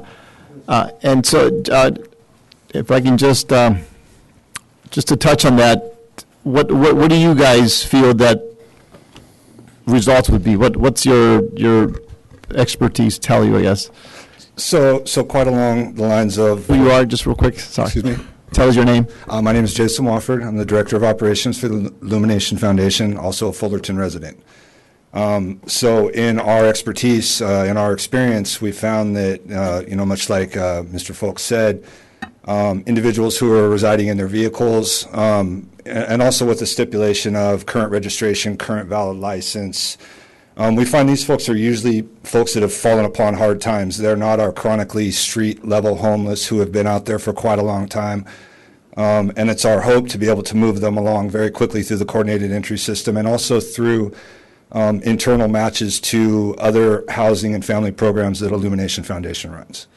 All right. We're very hopeful and we're very optimistic about the opportunity for this program. All right. Thank you. Any other questions from council? Do you have experience running such a safe parking program? I personally, we have never done a safe parking program. However, I run currently a temporary emergency shelter for the Illumination Foundation and also 2 recuperative care sites. Okay. So very, very, the experiences, there's a lot of overlap there. I have some questions to ask Matt. Sure. You have a question for him or for Matt? You described several communities that currently operate this, Santa Barbara, San Diego, et cetera. Where are these places typically located? Is it on public property like the courthouse, for example, owned by the county? There's a mixture. In LA, a lot of the parking lots are private, so typically affiliated with churches. or other nonprofits. In San Diego, they're a mixture of public and private. So one of them is an overflow lot for the convention center or stadium down there. So that's sort of a quasi-public. Santa Barbara, I believe, does have they typically partner with churches, but there are some public lots that are used. Are lease agreements signed? I mean, is payment made for use of the park for this purpose, the parking lots? In Los Angeles, they actually reimburse the lot for participating in the program based on the number of participants. But a lease agreement would probably be the appropriate mechanism if we were to use a non-city lot to ensure that we're protected and they're protected during the program. So a church, for example, would be leasing to reimburse for the cost of the insurance and the provision of porta potties, for example? Exactly. So there would be some insurance requirements for the location to protect it against liability, to protect the city. And so there would be some costs that they would want to recover through a lease agreement for that. And who's going to be seeking these parcels of property? So the city's going to be continuing to solicit locations. And what department's going to do that? Well, I would guess mostly community development, but we would be working with the city manager's office on that. All right. Who took Rebecca's place when she went to the county? We are currently recruiting for Rebecca's replacement right now. Okay. So we don't have a homeless guru here on staff yet. We do have a homeless resource coordinator who worked for Rebecca, but we don't have Rebecca's level of expertise currently. No. Okay. There was a member of the public who had complained that a concern had not been addressed since Rebecca had left, so I just wondered if there was somebody there to take her place. We are hoping to get somebody very quickly, and we are forwarding all of Rebecca's phone calls and emails and trying to disperse them to the most appropriate person to respond. Okay. Have any solicitations gone out from the city at this point? We've only had the direct discussions with the Illumination Foundation regarding an operator, and we have had some interest in a location, but ultimately we weren't able to move forward. All right. Are any other operators interested? None that we're aware of. Nobody has come forward. All right. Thank you. Mr. Whitaker? A few questions. What we've been doing so far with the increase in homeless population, especially in the North County, is trying to work with people within our own sphere of responsibility. So I have a question regarding the honor system here. This is a great need, and by definition, these people, some down on their luck, some of them working, trying to work their way out of it. I have great compassion for that. But I'm concerned about Fullerton being the first and maybe attracting a great many from a very wide range here. I know that in some cases, I know a little bit about the Walmart where they allow overnight, parking in their parking lots, and now they're backing away. They've had overutilization in many areas and a lot of problems from it. But here's my question, really.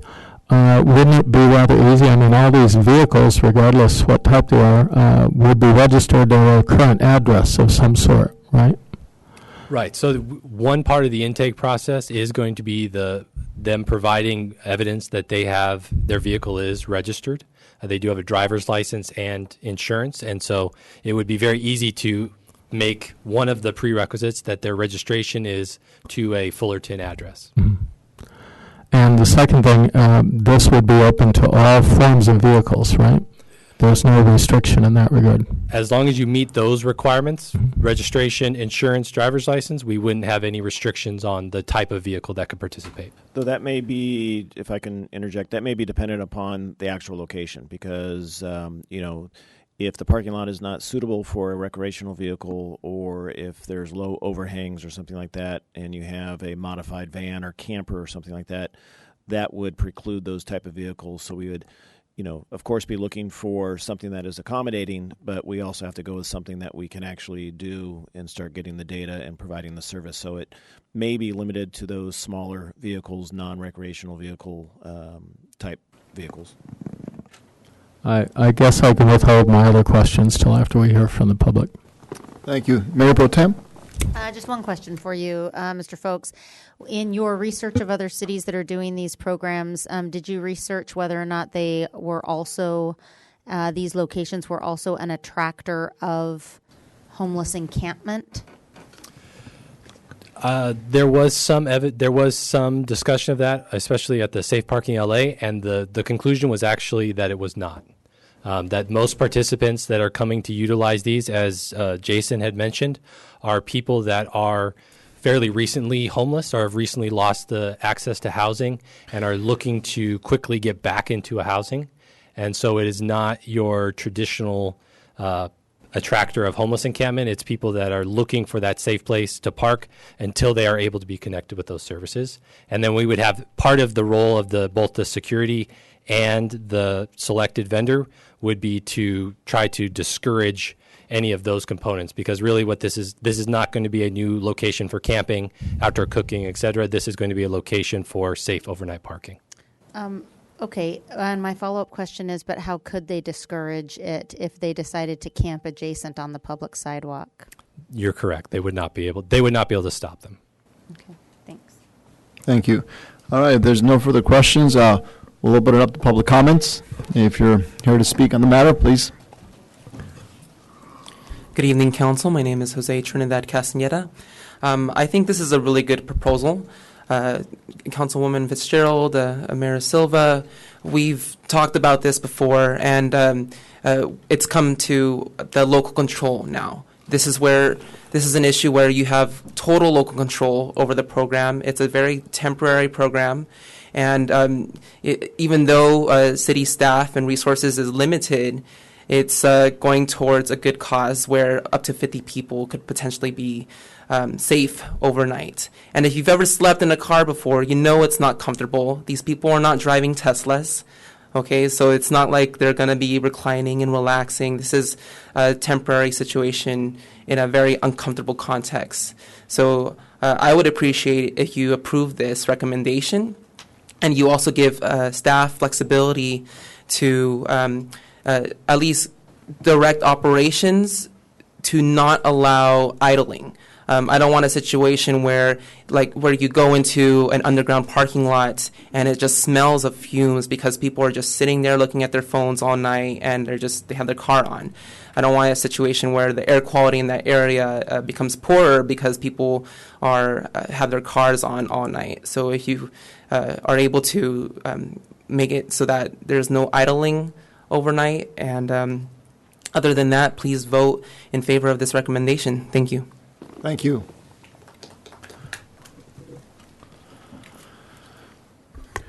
Good evening. I'm Harry Longenbacher. I live in Fullerton. I just heard that this was going to be on the agenda. I just learned about it from the city manager earlier today. But a couple of weeks ago, a young couple at the church I go to, UU Fullerton, got up and essentially begged to the congregation to help them find a place to park their small van because they've recently lost their housing. They do have a job. They're able to shower where they work, but they want a safe place to park. And so on their behalf, I want to ask you to implement this program. I think it would be helpful to them. Thank you. Thank you. Anyone else? Yes, one more. All right. If anybody else wants to speak, please line up on the wall behind me.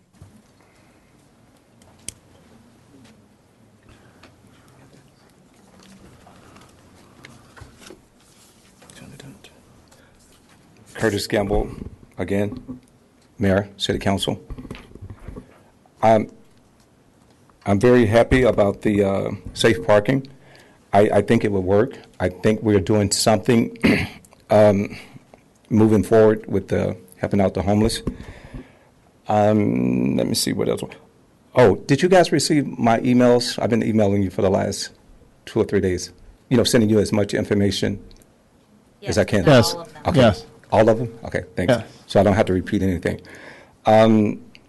Okay, the Illumination Foundation would be excellent as far as running the safe parking program. I'm on the Continuum of Care Board. We have a member from Elimination on our board also. Elimination get quite a bit of money, quite a few millions of dollars from the Continuum of Care Board. So I want them. They've done very good with helping the low income, no income people. Again, I'm there with them every month at the Continuum of Care Board. Let me see. Also, my recommendation is the Rancho La Paz Mobile Home Park. And the reason I say that is because behind that park is a big, big open lot. It's, 10 minutes from downtown. I think that would be great because then we could move the people out of the cars into the mobile home park. The mobile home has 40 homes available for sale right now.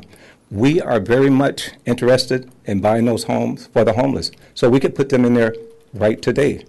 Again, I am 100% for Elimination Foundation running the not the mobile home park, but running the safe parking.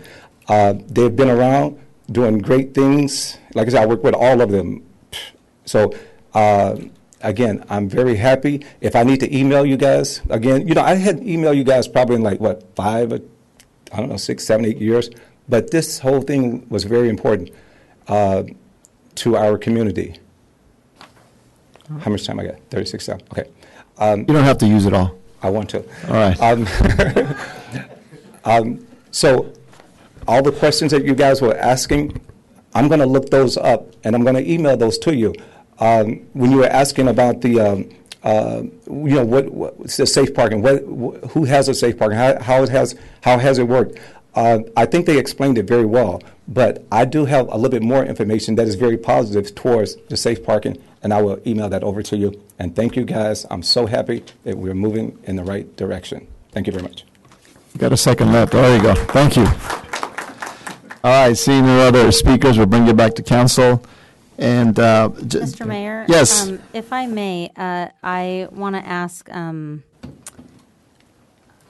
I think I want to ask the rest of my colleagues. I don't and I'll just say, I don't come to this issue with a predisposition to support something like this, and yet I understand the housing crisis, as horrible as it is right now, for so many reasons. I'm not completely opposed to a temporary program like this, but what I would like to suggest is that we would only move forward with this if we're able to get agreement with the judge in our settlement case that when we open the National Armory in October, I believe that's October 15th, Mr. City Manager, that they will allow us to enforce our no camping ordinance moving forward.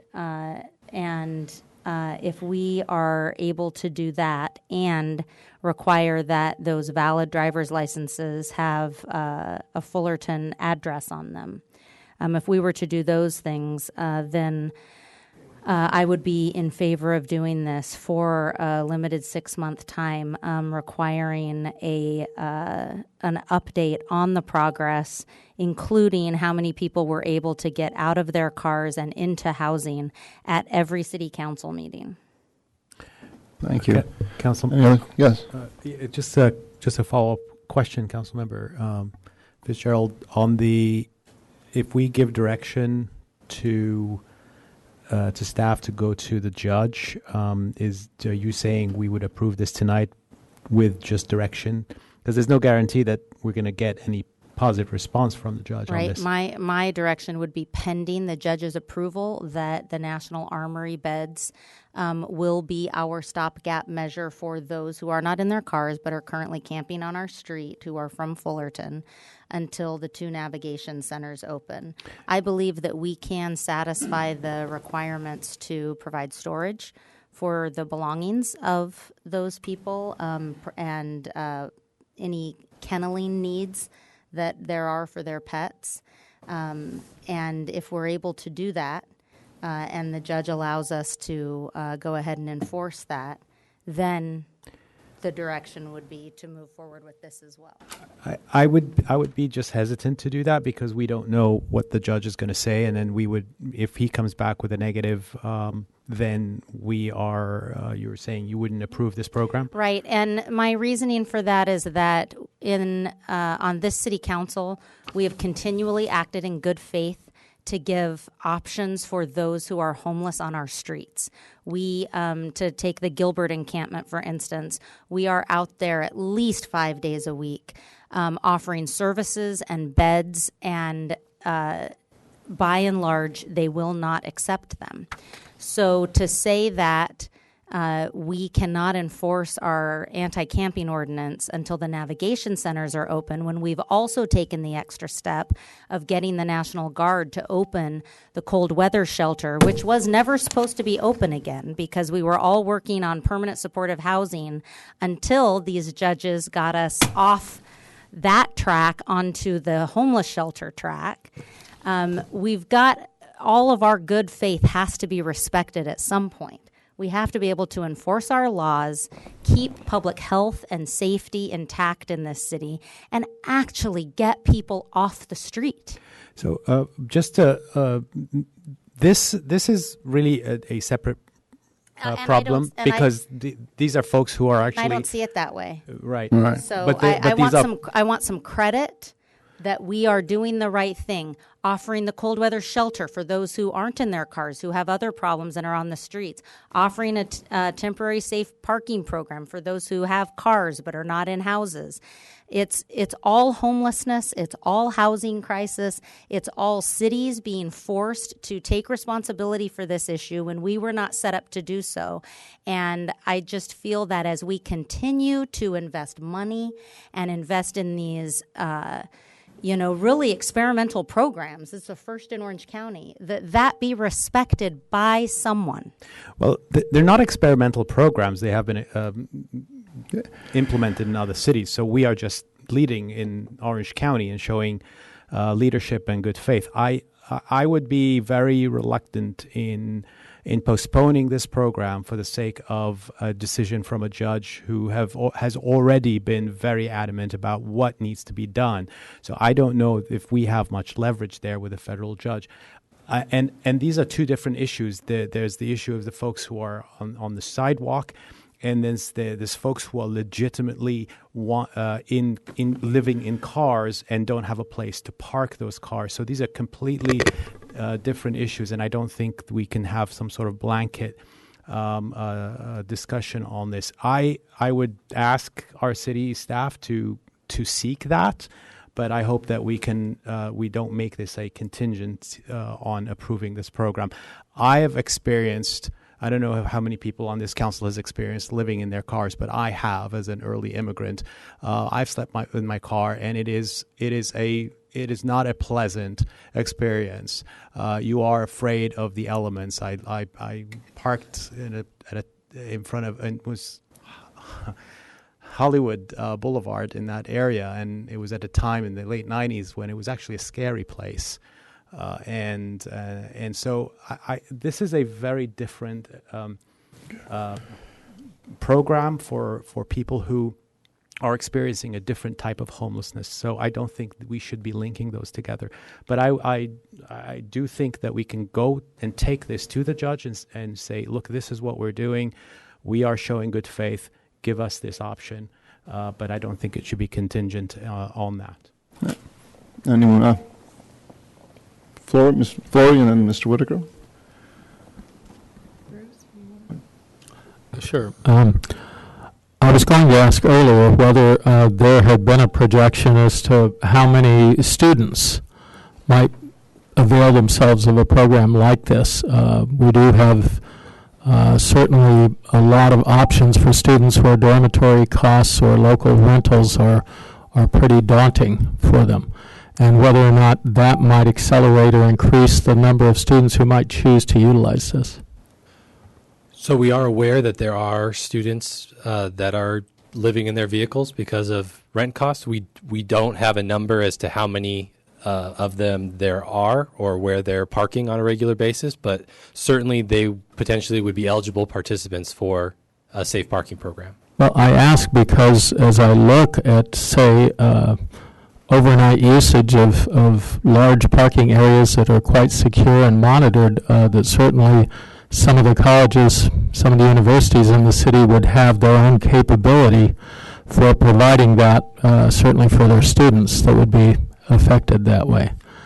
And I think that it might be appropriate if this council were going to move in that direction that we would ask for their participation as well, direct participation, because that's for as far as well-lighted, secure, easily monitored with the space for the facilities, and this is a 6:30 to 6:30 program, right?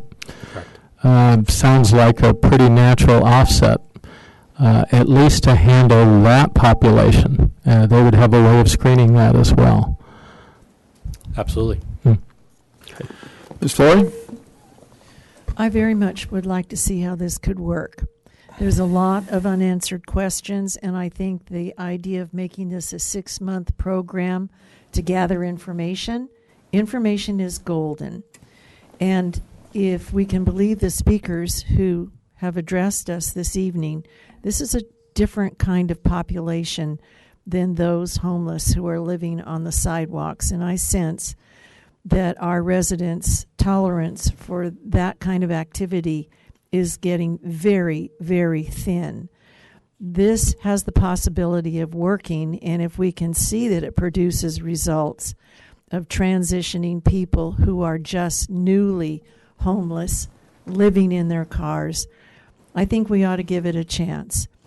Am I concerned that this will become a magnet, that this will overwhelm what we are attempting to do? Yes, I am, but the nature of this is such that it goes on for 6 months. We get a report of the success or failure of the program, and if it works, great. If it doesn't, we'll have to try something else. But the homeless issue has become explosive. Last year at this time, the estimate was that we had approximately 200 homeless. Now we have 50% more, and there's probably even more than that. I've lived here since 1970, and there was maybe one denizen of the downtown area. That was it. But in the years since, it's become a problem that is quite unmanageable, and we need to try different things. And this is one of them, and that's the reason I can support it. And for that reason, I'll move the recommendation. I'll second. Motion in a second, and before we call the vote, I want to see what the numbers show, and I have not lived in a car, but I have seen my students being dropped off and then seeing that car back up in the afternoons and the evenings where they're sleeping. I've seen them in motorhomes, so I've seen some of the struggles that these kids have and the parents. So something like this might benefit them, those families or other people. And in the last few months, I've learned so much about homelessness with dealing with this that from all that I've gathered is having a safe parking place will help some of these people find a home. Some of these homeless people living in a car are just a couple of checks away from getting their place. And I do want to see this go forward. I want to look at the data. I want to look at the numbers. I want to see what's out there. But I do take Mayor Pro Tem's point well taken that when we move this tonight, if we move it, we should go to the judge and say, hey, we've got X, Y, and Z. We need some help with addressing the people on the sidewalk, and then we can argue that. But I don't want to have that, have that first, and then have the safe parking like contingent on Judge Carter given his okay. So I would just say one more thing, and then I'll stop. We can't even manage the homeless problem we have, and we are going to be adding to it with this. I am not saying my heart doesn't break for people who are having to live in their cars, and I would like to help them. But this city is not equipped to manage these programs. Illumination Foundation, their representative, very sincere, he said they've never run a program, a safe parking program before. And so I I hope that I am wrong, but I just caution this council that we are getting into managing things that we're not qualified to do. And thank you. So, but sometimes we have to take that risk and that challenge. And I think being up here, we sometimes we have to step up and say, let's try this, let's move forward with it. And we will be wrong sometimes. And I hope we're not wrong this time. But if we are, you can look at us, me, and say, hey, you were wrong, and I would gladly say I was wrong. But I don't believe, I think if we help one family find a home in 6 months, I think that's a win. We can, we help 2 families. That's extraordinary. So with that, Mr. Mayor? Yes. At least prior to a vote, I just want to get clarification on a couple more items here. Number one is the way this item is designed, it would not come back to the council in any form. Is that correct? That is correct. And so therefore, it's putting some pretty broad shoulders on our city manager, I think, because it's fairly open-ended. And so there are no locations for the temporary program yet identified. We're not talking about whether it would be multiple locations or a single one. It says allow overnight parking at a predetermined location for homeless individuals. Now that sounds like a single location is what we have in mind. That is correct. We would be looking at just a single location. Okay, and then this seems to, again, authorize city manager to execute appropriate agreements and take all necessary actions to complete. I think it puts him in a difficult political situation, and I think members of the council who would advocate for a program like this, that it really needs to come back to the council for a vote, for an approval of some sort. So I would not really support it for that reason, because I think it's fairly unfair to any one individual when we should be the ones extending ourselves in this manner. Thank you. Well, yes. Go ahead. I was just going to just a couple of things on the and this is a very good point, Mr. Whitaker. But I would defer to our city manager to see if he has any ideas on that. And then if we do identify locations, one I would like to suggest our parking lot behind our city here is one location, but it is close to us. It's close to our police department, and I think it would be easy to manage. But we could look at certain things that we could approve and could come back to council if that's the case. Well, I would just want to move forward with this. I don't want to have another delay, another 2-4 weeks, and then have this just delay. I want to get it going, get it started, and I trust Mr. Doma that he's not going to put us in a position where we're going to regret this. He would be, I trust his judgment on this call, and so with that, there's been a motion and a second, and so all in favor? Aye. Aye. Opposed? No. All right, passes 3-2. Thank you.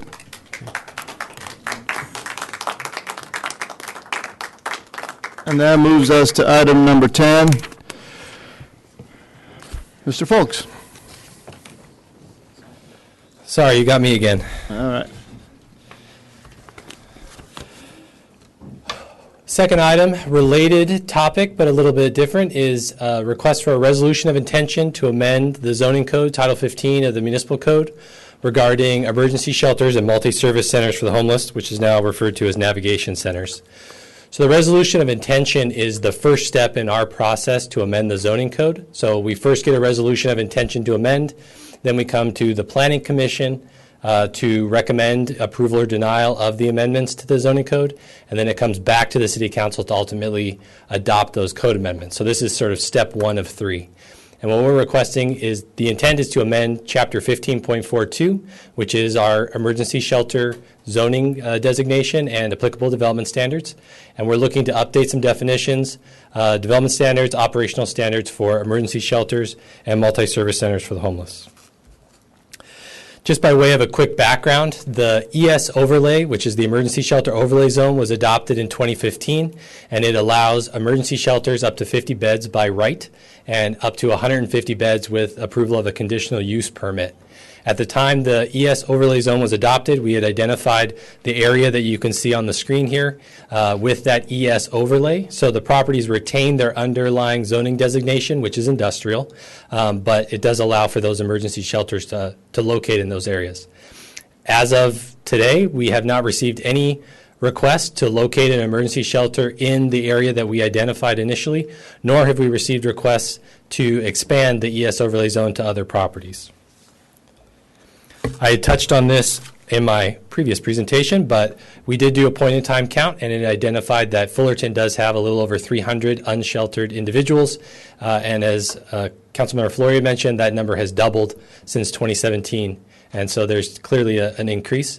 The City Council made a declaration of a shelter crisis in July, and then we signed a letter of intent with Illumination Foundation in August to work with them for locating a navigation center or recuperative care center here in the city. So Chapter 1542 specifies the development standards, definitions, and operational requirements for an emergency shelter. The terminology we had used in 2015 was called a multi-service center for homeless. It's now referred to as a navigation center, wraparound services, recuperative care are definitions that we would need to add to our municipal code to better reflect the current state of homeless and people experiencing homelessness services. We would also take a look at our development and operational standards. The business model for how to provide these navigation centers has changed in the last 4 years as more and more information and experience and funding has become available for the operation of navigation centers and emergency shelters. And so we would want to look at and update our development standards to reflect those new realities to make sure that we're providing a path for a successful operation here in the city. We would also look at criteria for determining appropriate areas to potentially expand the emergency shelter overlay zoning designation. We would clearly keep it out of commercially zoned properties and residentially zoned properties, but we would be taking a look at our commercial manufacturing, which is one of our zoning designations in the city. So the next steps, if the council does move forward with the resolution of intention tonight, we would prepare a draft ordinance that would reflect the proposed changes to Title 15 based on best practices and what's out there from other cities. We would then look to hold a study session with either the Planning Commission or the Ad Hoc Homeless Committee or both to go over those proposals to make sure what we're proposing matches with best practices and expectations from the community. We would then revise and reflect the ordinance based on those comments. And then we'll be coming to the Planning Commission as that first stop in a code amendment process to get a recommendation from them regarding amendments to the zoning code, Title 15. And then it would come back to the City Council as a public hearing item for first reading to amend the code. And then the ordinance would go into effect 30 days following the second reading by the City Council. So with that, the recommended action tonight is to adopt the resolution declaring the city's intent to amend Title 15 pertaining to emergency shelters and multi-service centers for the homeless, as well as we would love to provide some initial policy direction for both our ad hoc committee as well as our planning commission if there are specific areas that you would like us to focus on or look at as we're making those recommendations to amend the code. Thank you. Any questions from council? All right, seeing none, we'll open it up to public comments. All right, seeing, come on up. As he said, sorry, you've got me again. This reminds me of a similar thing that happened in the previous incarnation of the City Council that was voted on by three of you there and was voted down. And I'd like to see you work on this. This afternoon at the ad hoc committee's meeting, we heard emotional pleas from a number of people asking how can the process be accelerated to get people off the street. I think this would help make it easier to develop new shelters. And I want to point out, as I did today in the meeting, in the discussion with Ken Domer, that there's the expectation that when the shelters open in Buena Park and Placentia, that enforcement of anti-camping ordinances can begin. But I believe that that will only last a matter of weeks, because when those 80 beds that we get fill up, which they will, just as Bridges filled up right away and has remained full, then there will be no more enforcement of anti-camping ordinances. So I think it's urgent that we develop more beds for homeless people. So I hope you can do this. Thank you. Thank you. Mr. Gamble. Oh, hey. How are you? Mayor, City Council. First of all, I'm very happy tonight. First time I ever won anything. But I want to say congratulations to all you guys, and thank you for for moving forward with helping the homeless. Otherwise, going back to the code, the city code emergency shelters are very important. Completely. That's how the homeless people, the community, the law enforcement, and everybody. That's how we communicate. That's how we understand what to do. So updating the code is very good. Also, adding a lot of the new words, like for example, recuperative care and medical dispute. I think I said that right. Those are new words that Anaheim are using in their code. I advise you to take a look at Anaheim City Code and all the rest of the codes, other cities' codes, and update our codes while we have them open, then update them also to many different things that we don't have. And when you take a look at all the other city codes, you will see what I'm talking about. And let me see, what else is there? That's about it. Again, I'd like to thank you guys for this safe parking program. Okay, I'm going to stop. But I did get in touch with Mr. John Sanders, and I'll just read one of the last words he said. Are you interested in buying some of the coaches?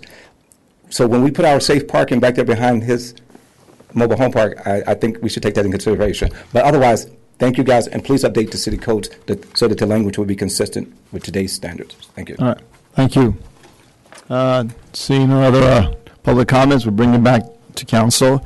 And I'll start it off here. I'm in agreement with Ms. Fitzgerald here that the shelters are not the answer.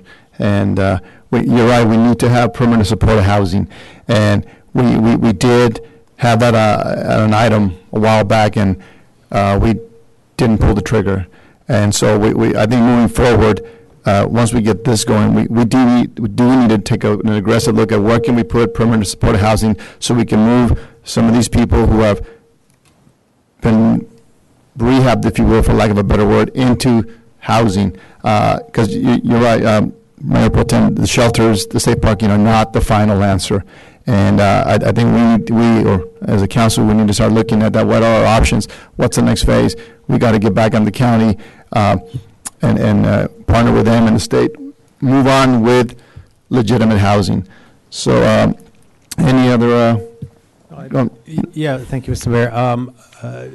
Any action that is taken with the short-term solutions are really necessary. But yes, our long-term goal is housing. That is the key. And so I really look forward to our city staff and city manager to come back with ideas of where and how we can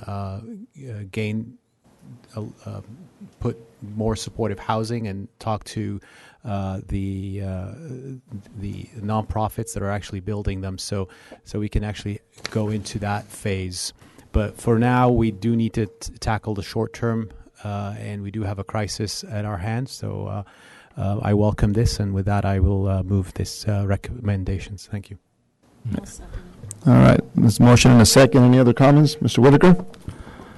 Yes, I have concerns for the great many residents in this city who would like to see the incidence of homelessness reduced over time.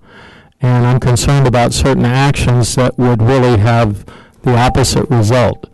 I think it would be extremely unfair, even to those who find themselves homeless right now, to perpetuate a situation where they don't mainstream, where we're not able to get them into suitable housing.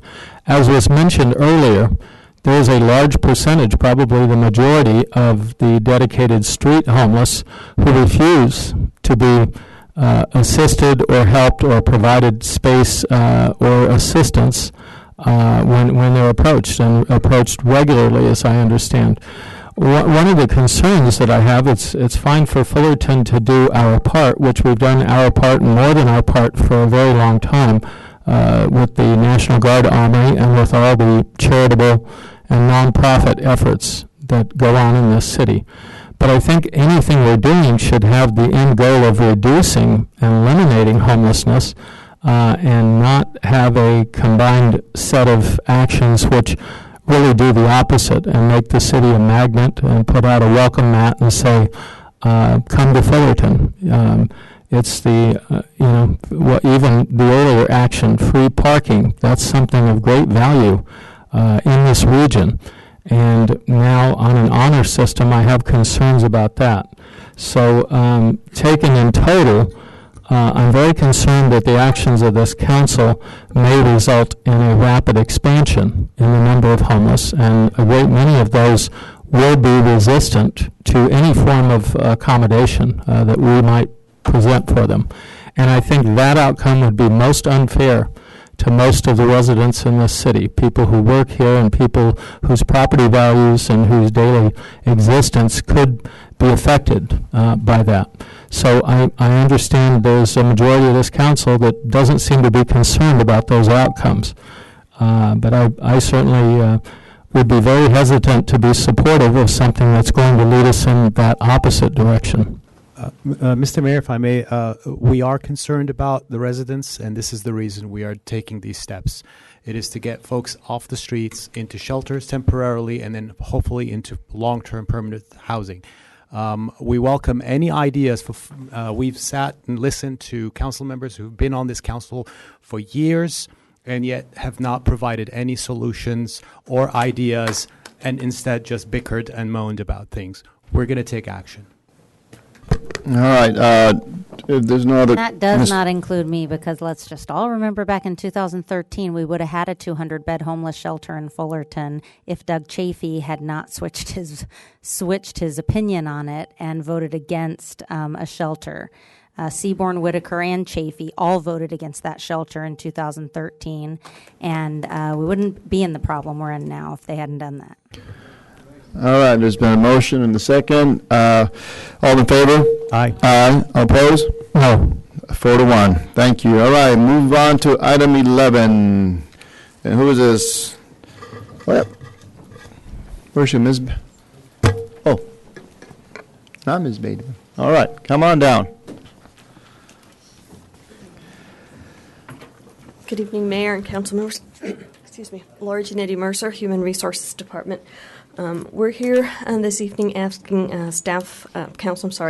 approval of an employment agreement with Eric Carter to provide some assistance in the police department as an interim police captain to address some temporary staffing shortage needs among the police command rank. I'm sorry. So by way of background, the police department currently has 2 budgeted police captain positions. One police captain retired. I'm sorry. I told you to stay home. One position became vacant when one captain retired in end of 2018. The second position became vacant when then Captain Dunn was appointed as the interim police chief, again, end of 2018, and then subsequently appointed to police chief earlier this year. Those positions have remained vacant since the end of 2018 or been filled temporarily by individuals who have left Fullerton Police Department as lieutenants. They came back in temporary assignments as temporary captains. That last agreement coming to an end later this year, again, leaving both positions vacant, police captain positions vacant. A recruitment was conducted earlier this year for captain. At the time, all 5 of our current lieutenants were still on probation as lieutenants. Therefore, they were not eligible to compete in the recruitment. Unfortunately, that recruitment did not attract any candidates from the outside to fill the position. Due to the urgent need to fill these positions at the command rank, the city is recommending that we enter into agreement with retired police captain from Anaheim, Eric Carter, to provide the assistance needed as a police captain. In addition to ensuring that we have the expertise needed at that the command rank level, Captain Carter will provide mentorship to our current lieutenants in preparation for the next captain recruitment. Captain Carter's appointment would be of a temporary nature, lasting no more than 18 months, capped at 960 hours per fiscal year. This appointment is authorized under Government Code 21224H. Under CalPERS rules, it does require council approval of a resolution to make this appointment. Chief Dunn and myself are available to answer any questions you may have. Thank you. Any questions from council?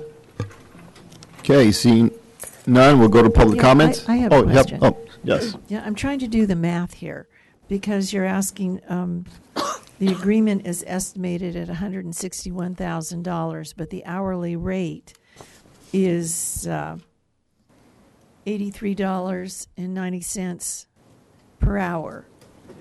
Hours are limited to 960 because this is a retired captain currently, correct? So that amounts to $80,544 for 24 weeks of employment. So where's the other $80,000? Is that for CalPERS or what? That covers all. No, there's no CalPERS, actually. I take it back. There is no CalPERS on that. So where's the additional? Mayor, members of council, I believe the difference is that, thank you, Mayor, members of council, Gretchen Beatty, Director of Human Resources. I believe the difference there, Laura, is that you were looking at actually 960 hours in 2 fiscal periods. So it's the entire amount, not the annualized amount.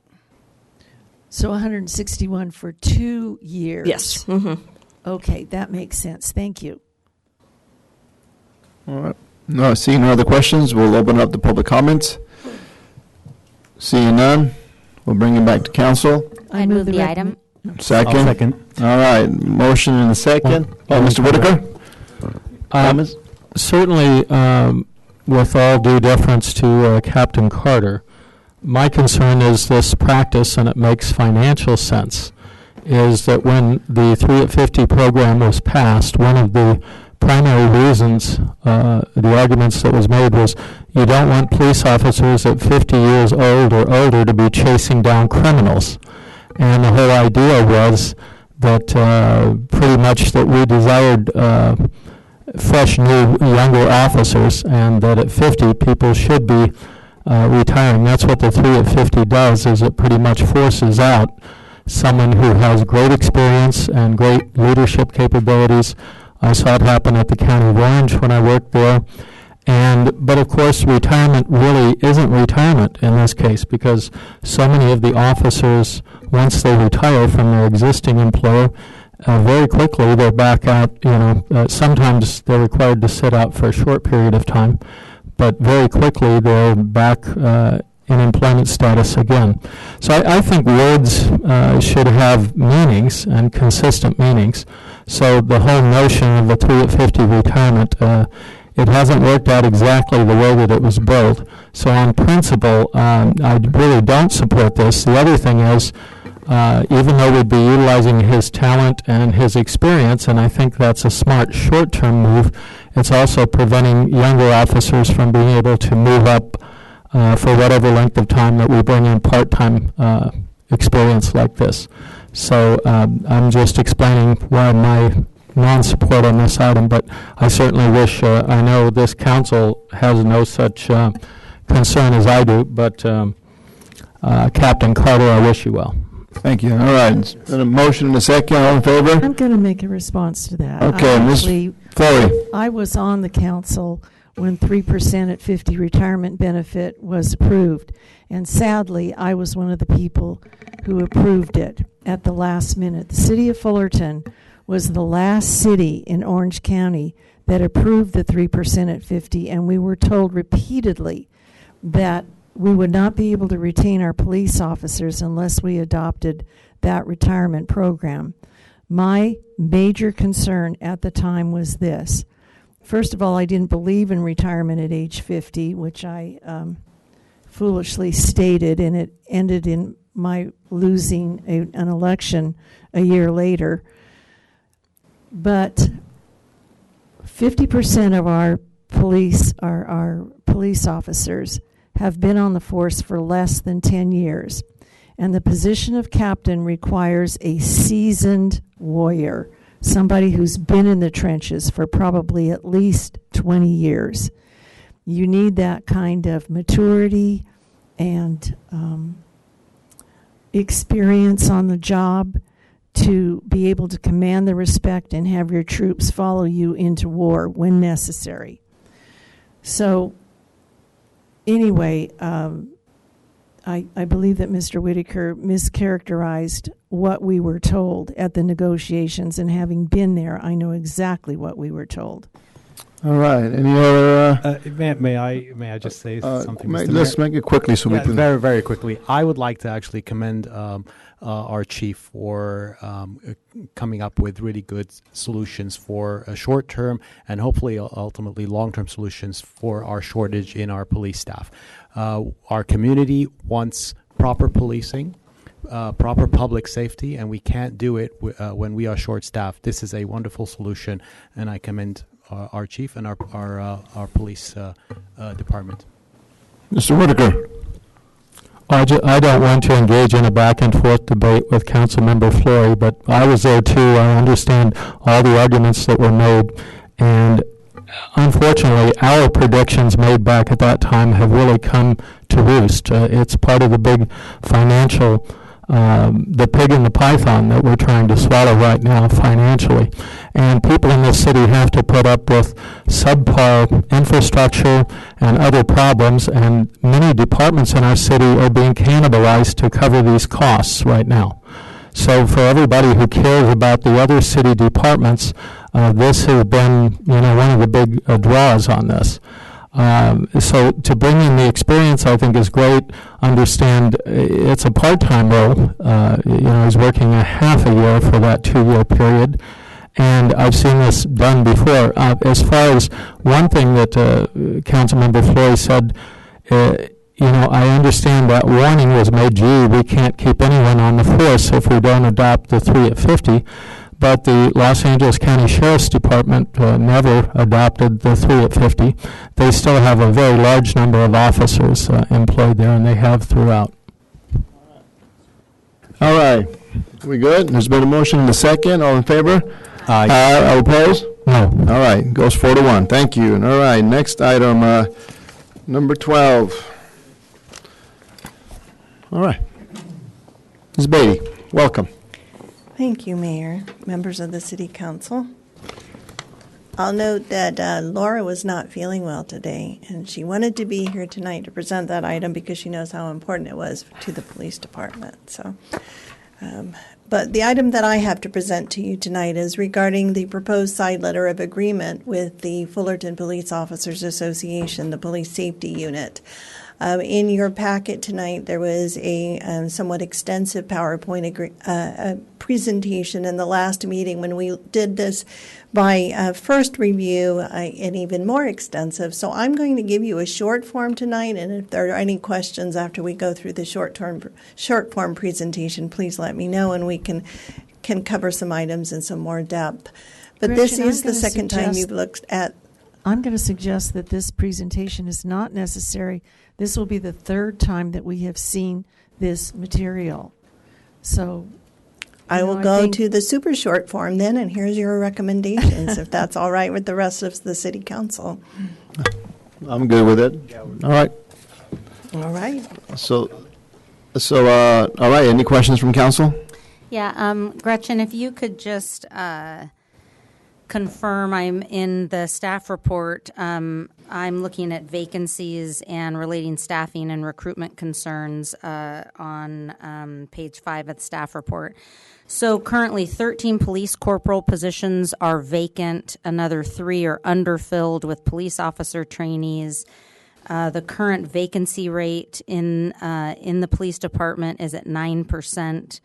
The percentage in the sworn ranks has reached as high as 15% in the past years. Even if we kept all of these positions that are not filled or are underfilled, how many could we realistically place in that classified position within this next budget year? Within the next budget year, I would say our vacancy rate is going to remain pretty flat to what it is now because we're continuously chasing that number. We know that there is an adjacent city that's doing a recruitment now looking for lateral officers. We know that we have a number of officers that are looking at those positions. So even if we fill the positions we have now, we know we're continuously losing those positions to other agencies, both as well as we're losing members of the department to retirement. So in layman's terms, we have money in our budget for this item because we are never going to be able to use the money that is in our budget to fill these current positions. In layman's terms, that's point on that we believe that the money that was budgeted when we came into this fiscal year in anticipation of filling all of the 150 sworn positions, we are not going to get there in the current fiscal year. We couldn't, no matter what efforts that we devoted to doing recruiting to fill those positions. So I think then that staff is asking the city council to, instead of waste that money over the next year in positions that we're not going to fill, we use that money to solve what are related staffing and recruitment concerns, like the 6 employees separated from the police captain position and the other 6 separated from police lieutenant in the past year alone. And then your staff report notes that 5 of those separations occurred in 2017-18 alone, and those 5 had an average length of service of 28 years. Gosh, that seems to me a big brain trust to lose. And I note that you also say these ranks are currently down to 7 from 8, and attrition rate in this group of police management is greater than 150%. We have seen a number of our police ranks retiring out. Those are not the ones we're losing laterally, but we also, as Laura mentioned in the last item, those in the rank are very new in that rank. One of the jobs of the new captain will be coming in, will be mentoring those currently in the lieutenant ranks to prepare them to move into the captain ranks. But as they move up, we're going to then move more from the POA ranks into the lieutenant ranks. So we have employees continuously moving up, moving out that we're trying to fill. And this situation where we have a greater attrition rate than normal, the lateral, the mid-career moves, means that we have a real imbalance currently with our new employees and our experienced employees. We don't have that number in the middle that where it's going to carry us through to the next 10 years and the 10 years after that. And so you reached the conclusions in your staff report and in your recommendation through collaboration with the police department and with police management, and you all agree that taking this move will help retain our experience and the force that we do have and enable us to recruit more people to these needed positions within this next year. Yes, it definitely is going to make us more competitive with surrounding agencies. It's not going to be the panacea. It's not going to solve everything. It doesn't mean that we're going to keep everybody here, but it's causing what anecdotally I have heard that it's already making those 5 that we knew that were looking to go next door stop and say, maybe we don't want to go. Maybe this is a vote of confidence in our current employees. Maybe we appreciate what's happening here. We appreciate that we want to make our career here in Fullerton. Mm-hmm. That's great. I certainly hope they do. Thanks very much. All right. Any other comments? Mr. Whitaker? I could hear... Ms. Beatty, one of the concerns that caused me to not be supportive of this, the last council meeting, is that this includes creation of 2 additional salary steps. And in your opinion, the inclusion of those 2 steps, taking us from 6 to 8 automatic salary steps for these classes of officers, would be, for all practical purposes, that would be a permanent change, correct? That is correct. And so I have concerns about what that means. That's a little bit of a landmine salary-wise that's being placed in this. Now, the argument could be made, well, that's making them more competitive with other cities. But one of the problems is that we're not really competitive revenue-wise with so many of those cities that we're doing the comparison with. So once again, I find that it's another really hidden cost escalator here, which in negotiating, certainly it's a give, but we're not ever going to be able to move back in a different direction after this. So that's my problem with this. Otherwise, I think financially, I think it makes perfect sense. You do have money there available to try to put it to work in the short term, but there is a very long-range ramification to this that I'd like to avoid. And I do understand your position there. I will say that there is somewhat of a difference with what we're doing here than what other agencies have done. Rather than to get all employees the effect of the increased compensation rate, by doing it by adding steps gradually, that means employees are working longer to get to the ultimate value of the increases that you're building into this contract. Mm-hmm. All right. Seeing no other questions, we'll open it up to public comments. All right. Come on up. Good evening, Council. Jose Trinidad Castaneda. Thank you for voting 4-1 in favor of the letter of agreement for the past couple of readings. I am here to mention that there's a lot of support in South Fullerton because South Fullerton is facing the brunt of the homelessness crisis. That public safety is at the top of everyone's minds, and therefore we need to stand by our police department when we're looking at how we can retain officers in the long term. The direction that we're heading in right now is a devastating direction where everyone's leaving because the salaries don't match what's going on at the rest of the county. So if we want to maintain that direction, or if we ever want to go back to that direction, we're going to risk public safety, and I don't think anyone is going to get behind that. And at the same time, I'm a little bit embarrassed by your comments, Bruce Whitaker. This is, again and again, an issue that you have seen over the past decade. You've been on the council for almost Let's focus on the...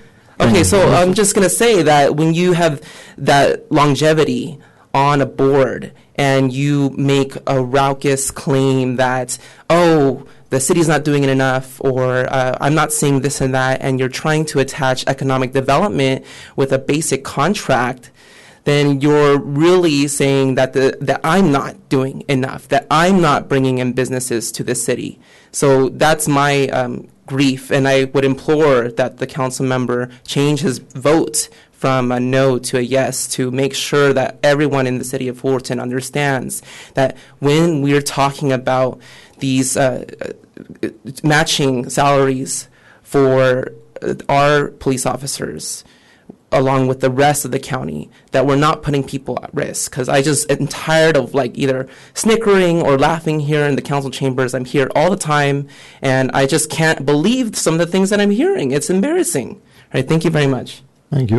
Next. Mr. Mayor. Yes.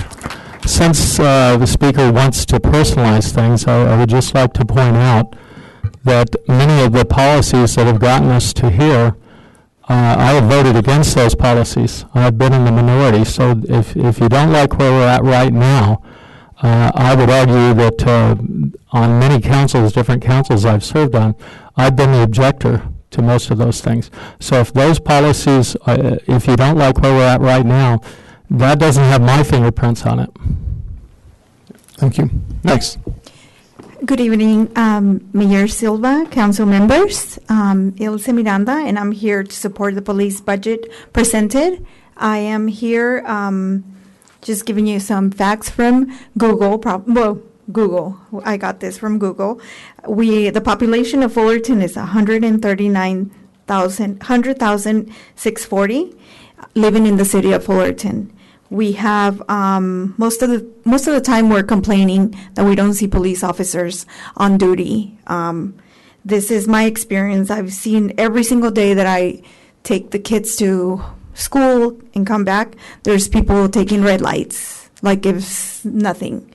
There's people doing illegal U-turns, and they could cause multiple, like collisions, dead, you name it. And this is something that I've been experienced. Now imagine the population. We definitely need more police officers. We're not comparing ourselves to other cities because our city is a busy city. We have downtown Fullerton. We have our District 5 is, we're struggling with a lot of the thefts and drugs and you name it. I'm not even going to be telling you what we already know. So I'm here to, in favor to go ahead and pass this grant or the money for the police officers. We need a lot of police officers, and we also need them to be trained. But then, to my understanding is that they spend maybe 2 years for experience. They get trained, and then they move on because the city doesn't pay them a lot. So their job is not like anybody else's job. If you go in the city website, you apply for a job to become an officer, and it's really low pay for what they do. They're not going to take their job seriously. They're not going to go out there and fight for the city for all of us to be safe. And I mean, being honest. And another thing is, I think if they get paid better, I am hoping that they could maybe take their job and save for us, because they're going out there, they're going patrolling, and they don't know if they're going to come home. They don't know if they're going to make it to see their kids, their wife, husband, and family. So they are taking that, and I'm here to support them and say that we support you guys' the budget, and I'm happy to be here. Thank you very much. Thank you.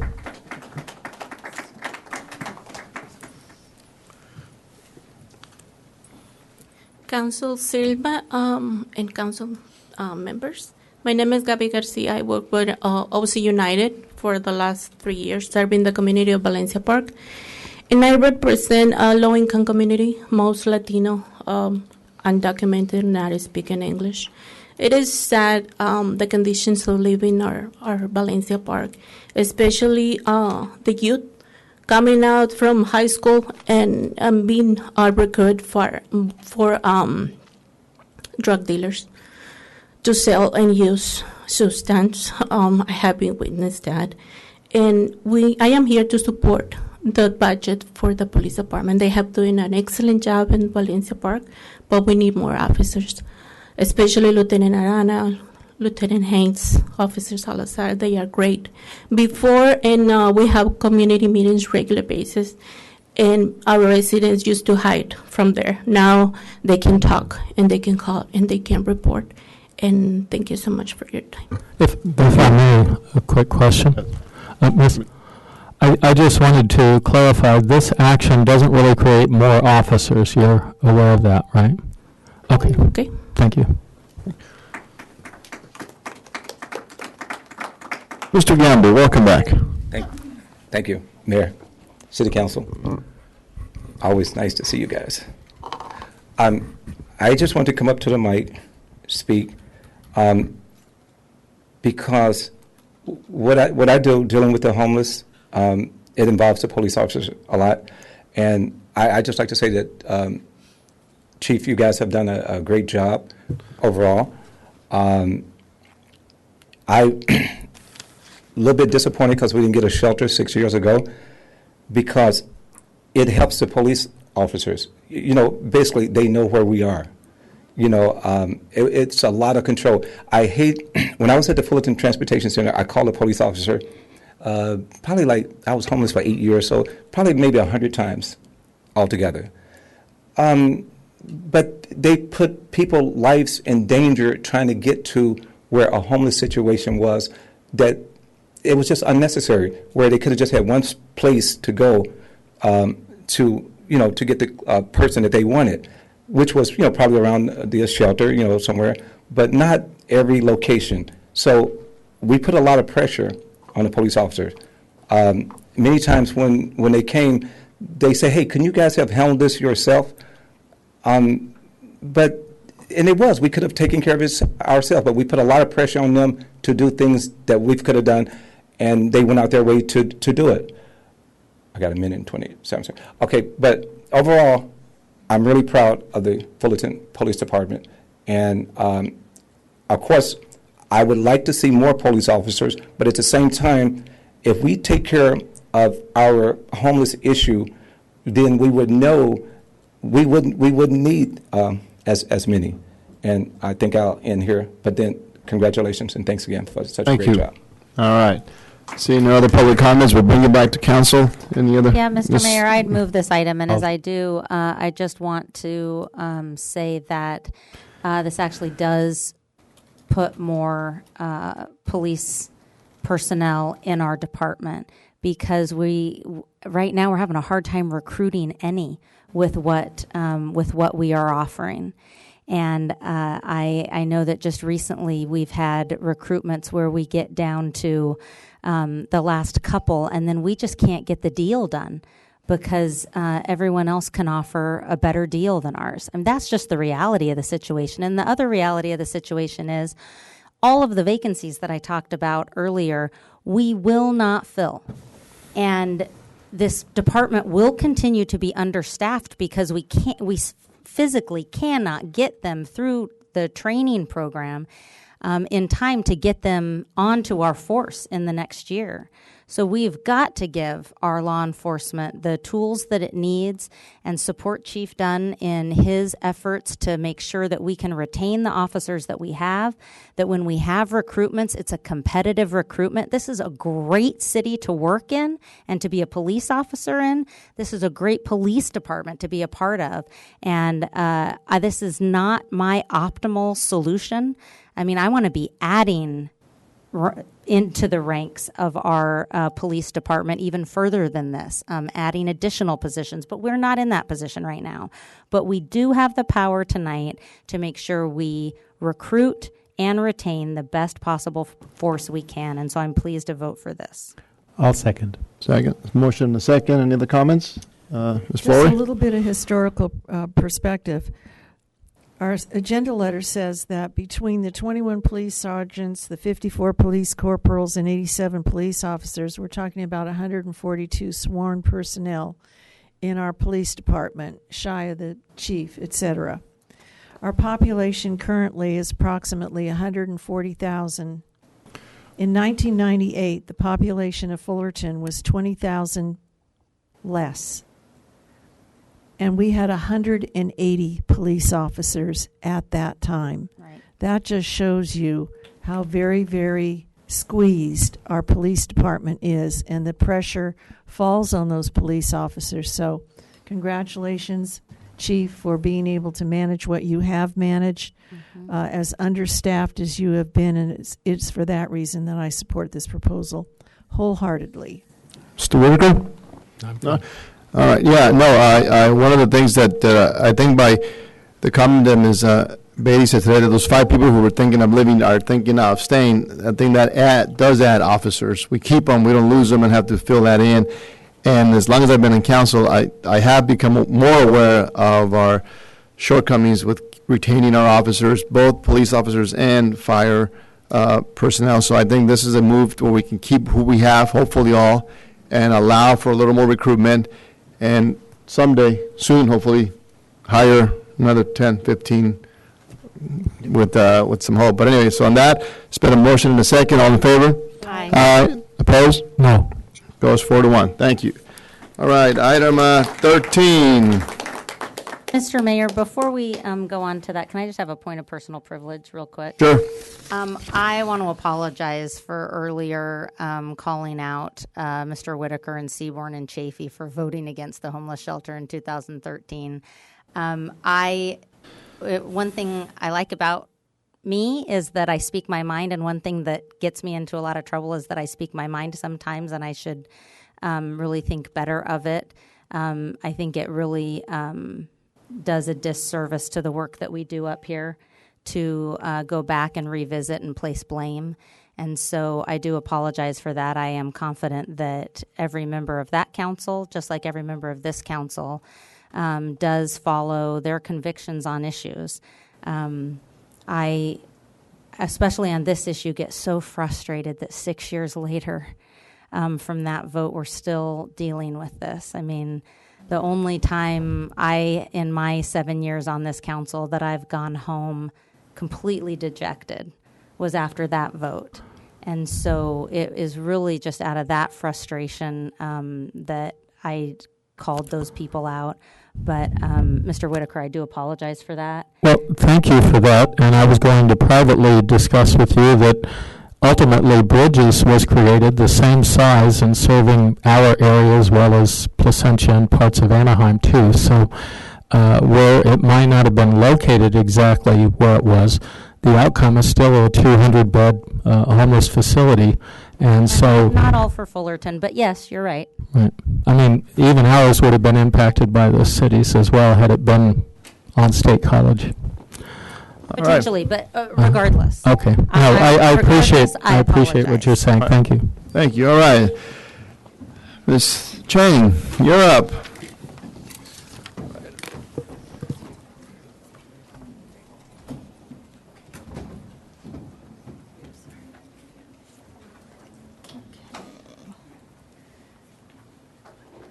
Downloaded the PDF, so it's not in the PowerPoint version. So, okay. Let me lower the mic. Okay. Good evening, Mayor and City Council. In this evening's presentation, I will be providing an overview of the citywide and the general operating fund's projected revenues and expenditures for fiscal year 1819. In addition, per the agenda report, staff is seeking council adoption of the attached budget resolution and is submitting the financial and treasurer's report for the fourth quarter of fiscal year 1819 for receive and file purposes. The presentation slides provide an overview of where the city is projected to end fiscal year 1819. As mentioned in the agenda report, the figures that will be presented to you this evening are unaudited. While staff feel that the overall totals are not subject to significant adjustments, these figures are subject to change as the city is in process of closing its books for the year.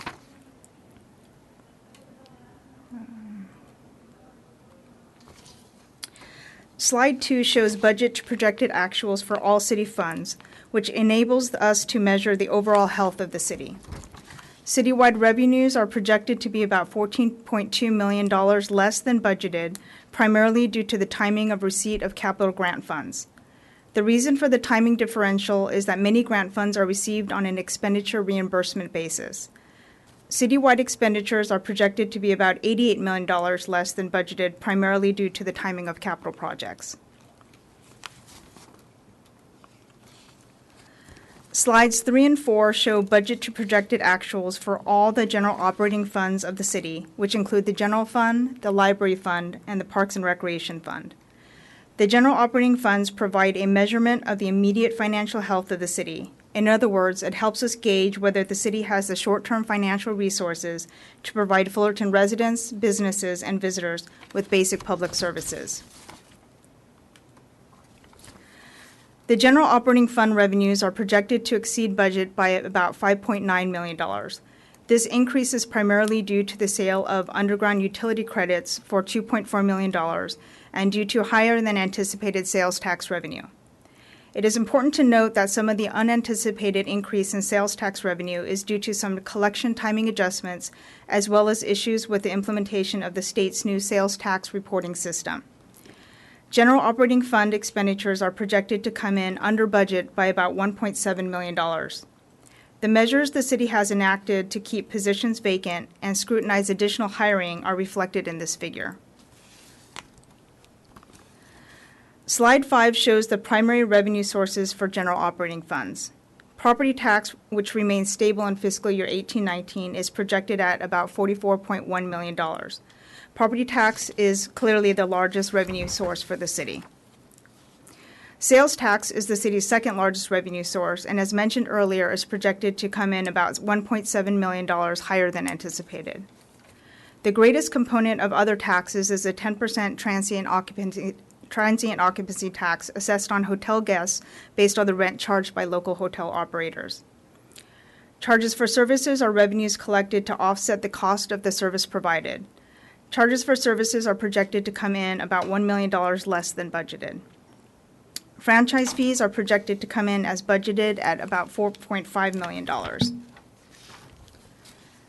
Other revenues, which includes the library and parks and recreation funds, as well as all other revenues that don't fall into the aforementioned categories. Slide 6 shows the distribution of general operating fund expenditures by type. As the city is tasked with providing services, the city's largest investment is in its staff. Since labor is the driving force behind city services, changes in staffing levels have a direct impact on service levels. Maintenance and operations and capital outlay expenditures are projected to track closely against budget. Review of the general operating funds indicates that increase in sales tax revenue and the measures the city has enacted with regard to staffing levels has had the results intended.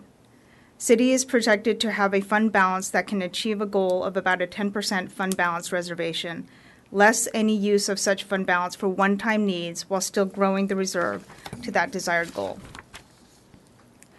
It is important to note, however, that the city's unfunded pension liability cost in future years is projected to increase between $4 to $6 million each year over the current year.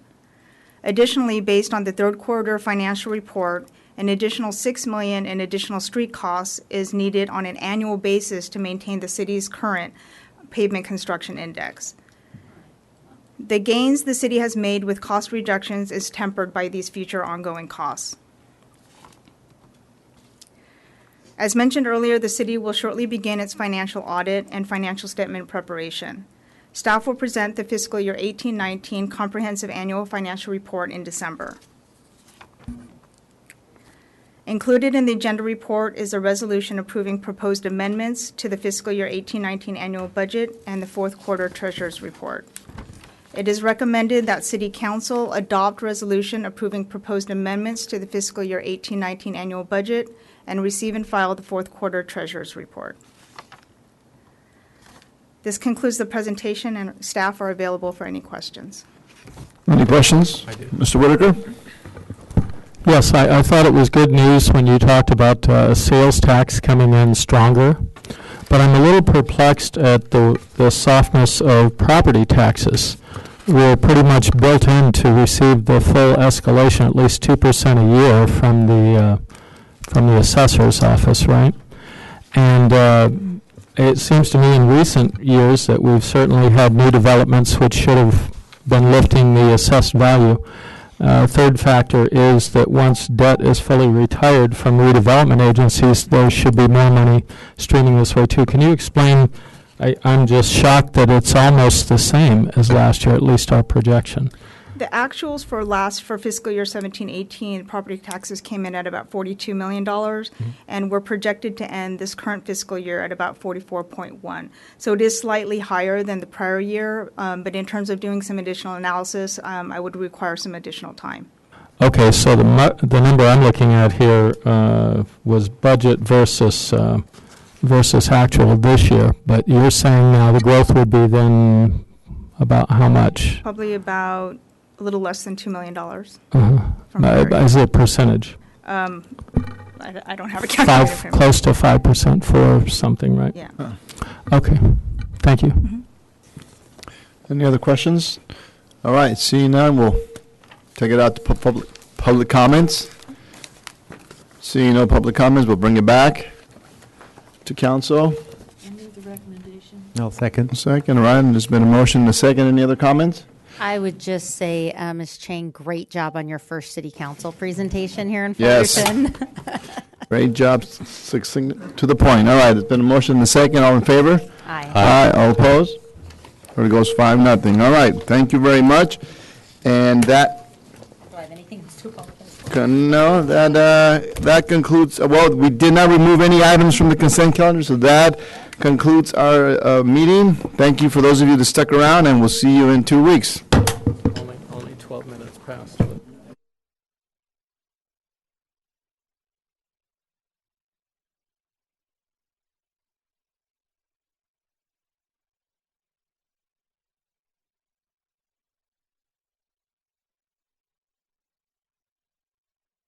and easy. To find a certified collection center near you, please visit earth911.com.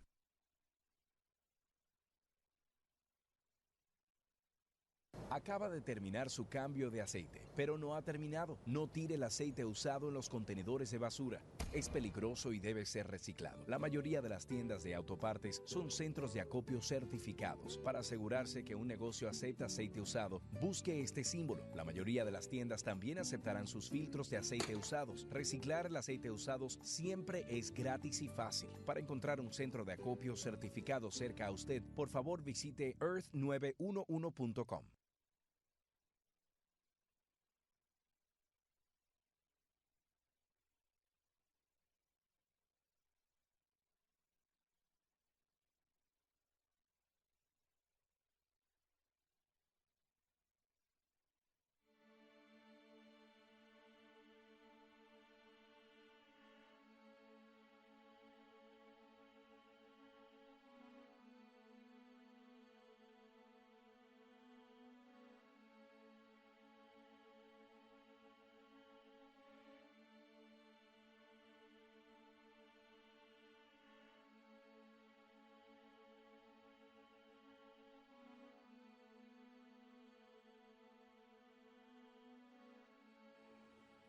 It's mind changing. It gets a little annoying when you can't do a lot of things, even simple things that somebody's got to help you with. Joe Thompson, live in Newport Beach, California.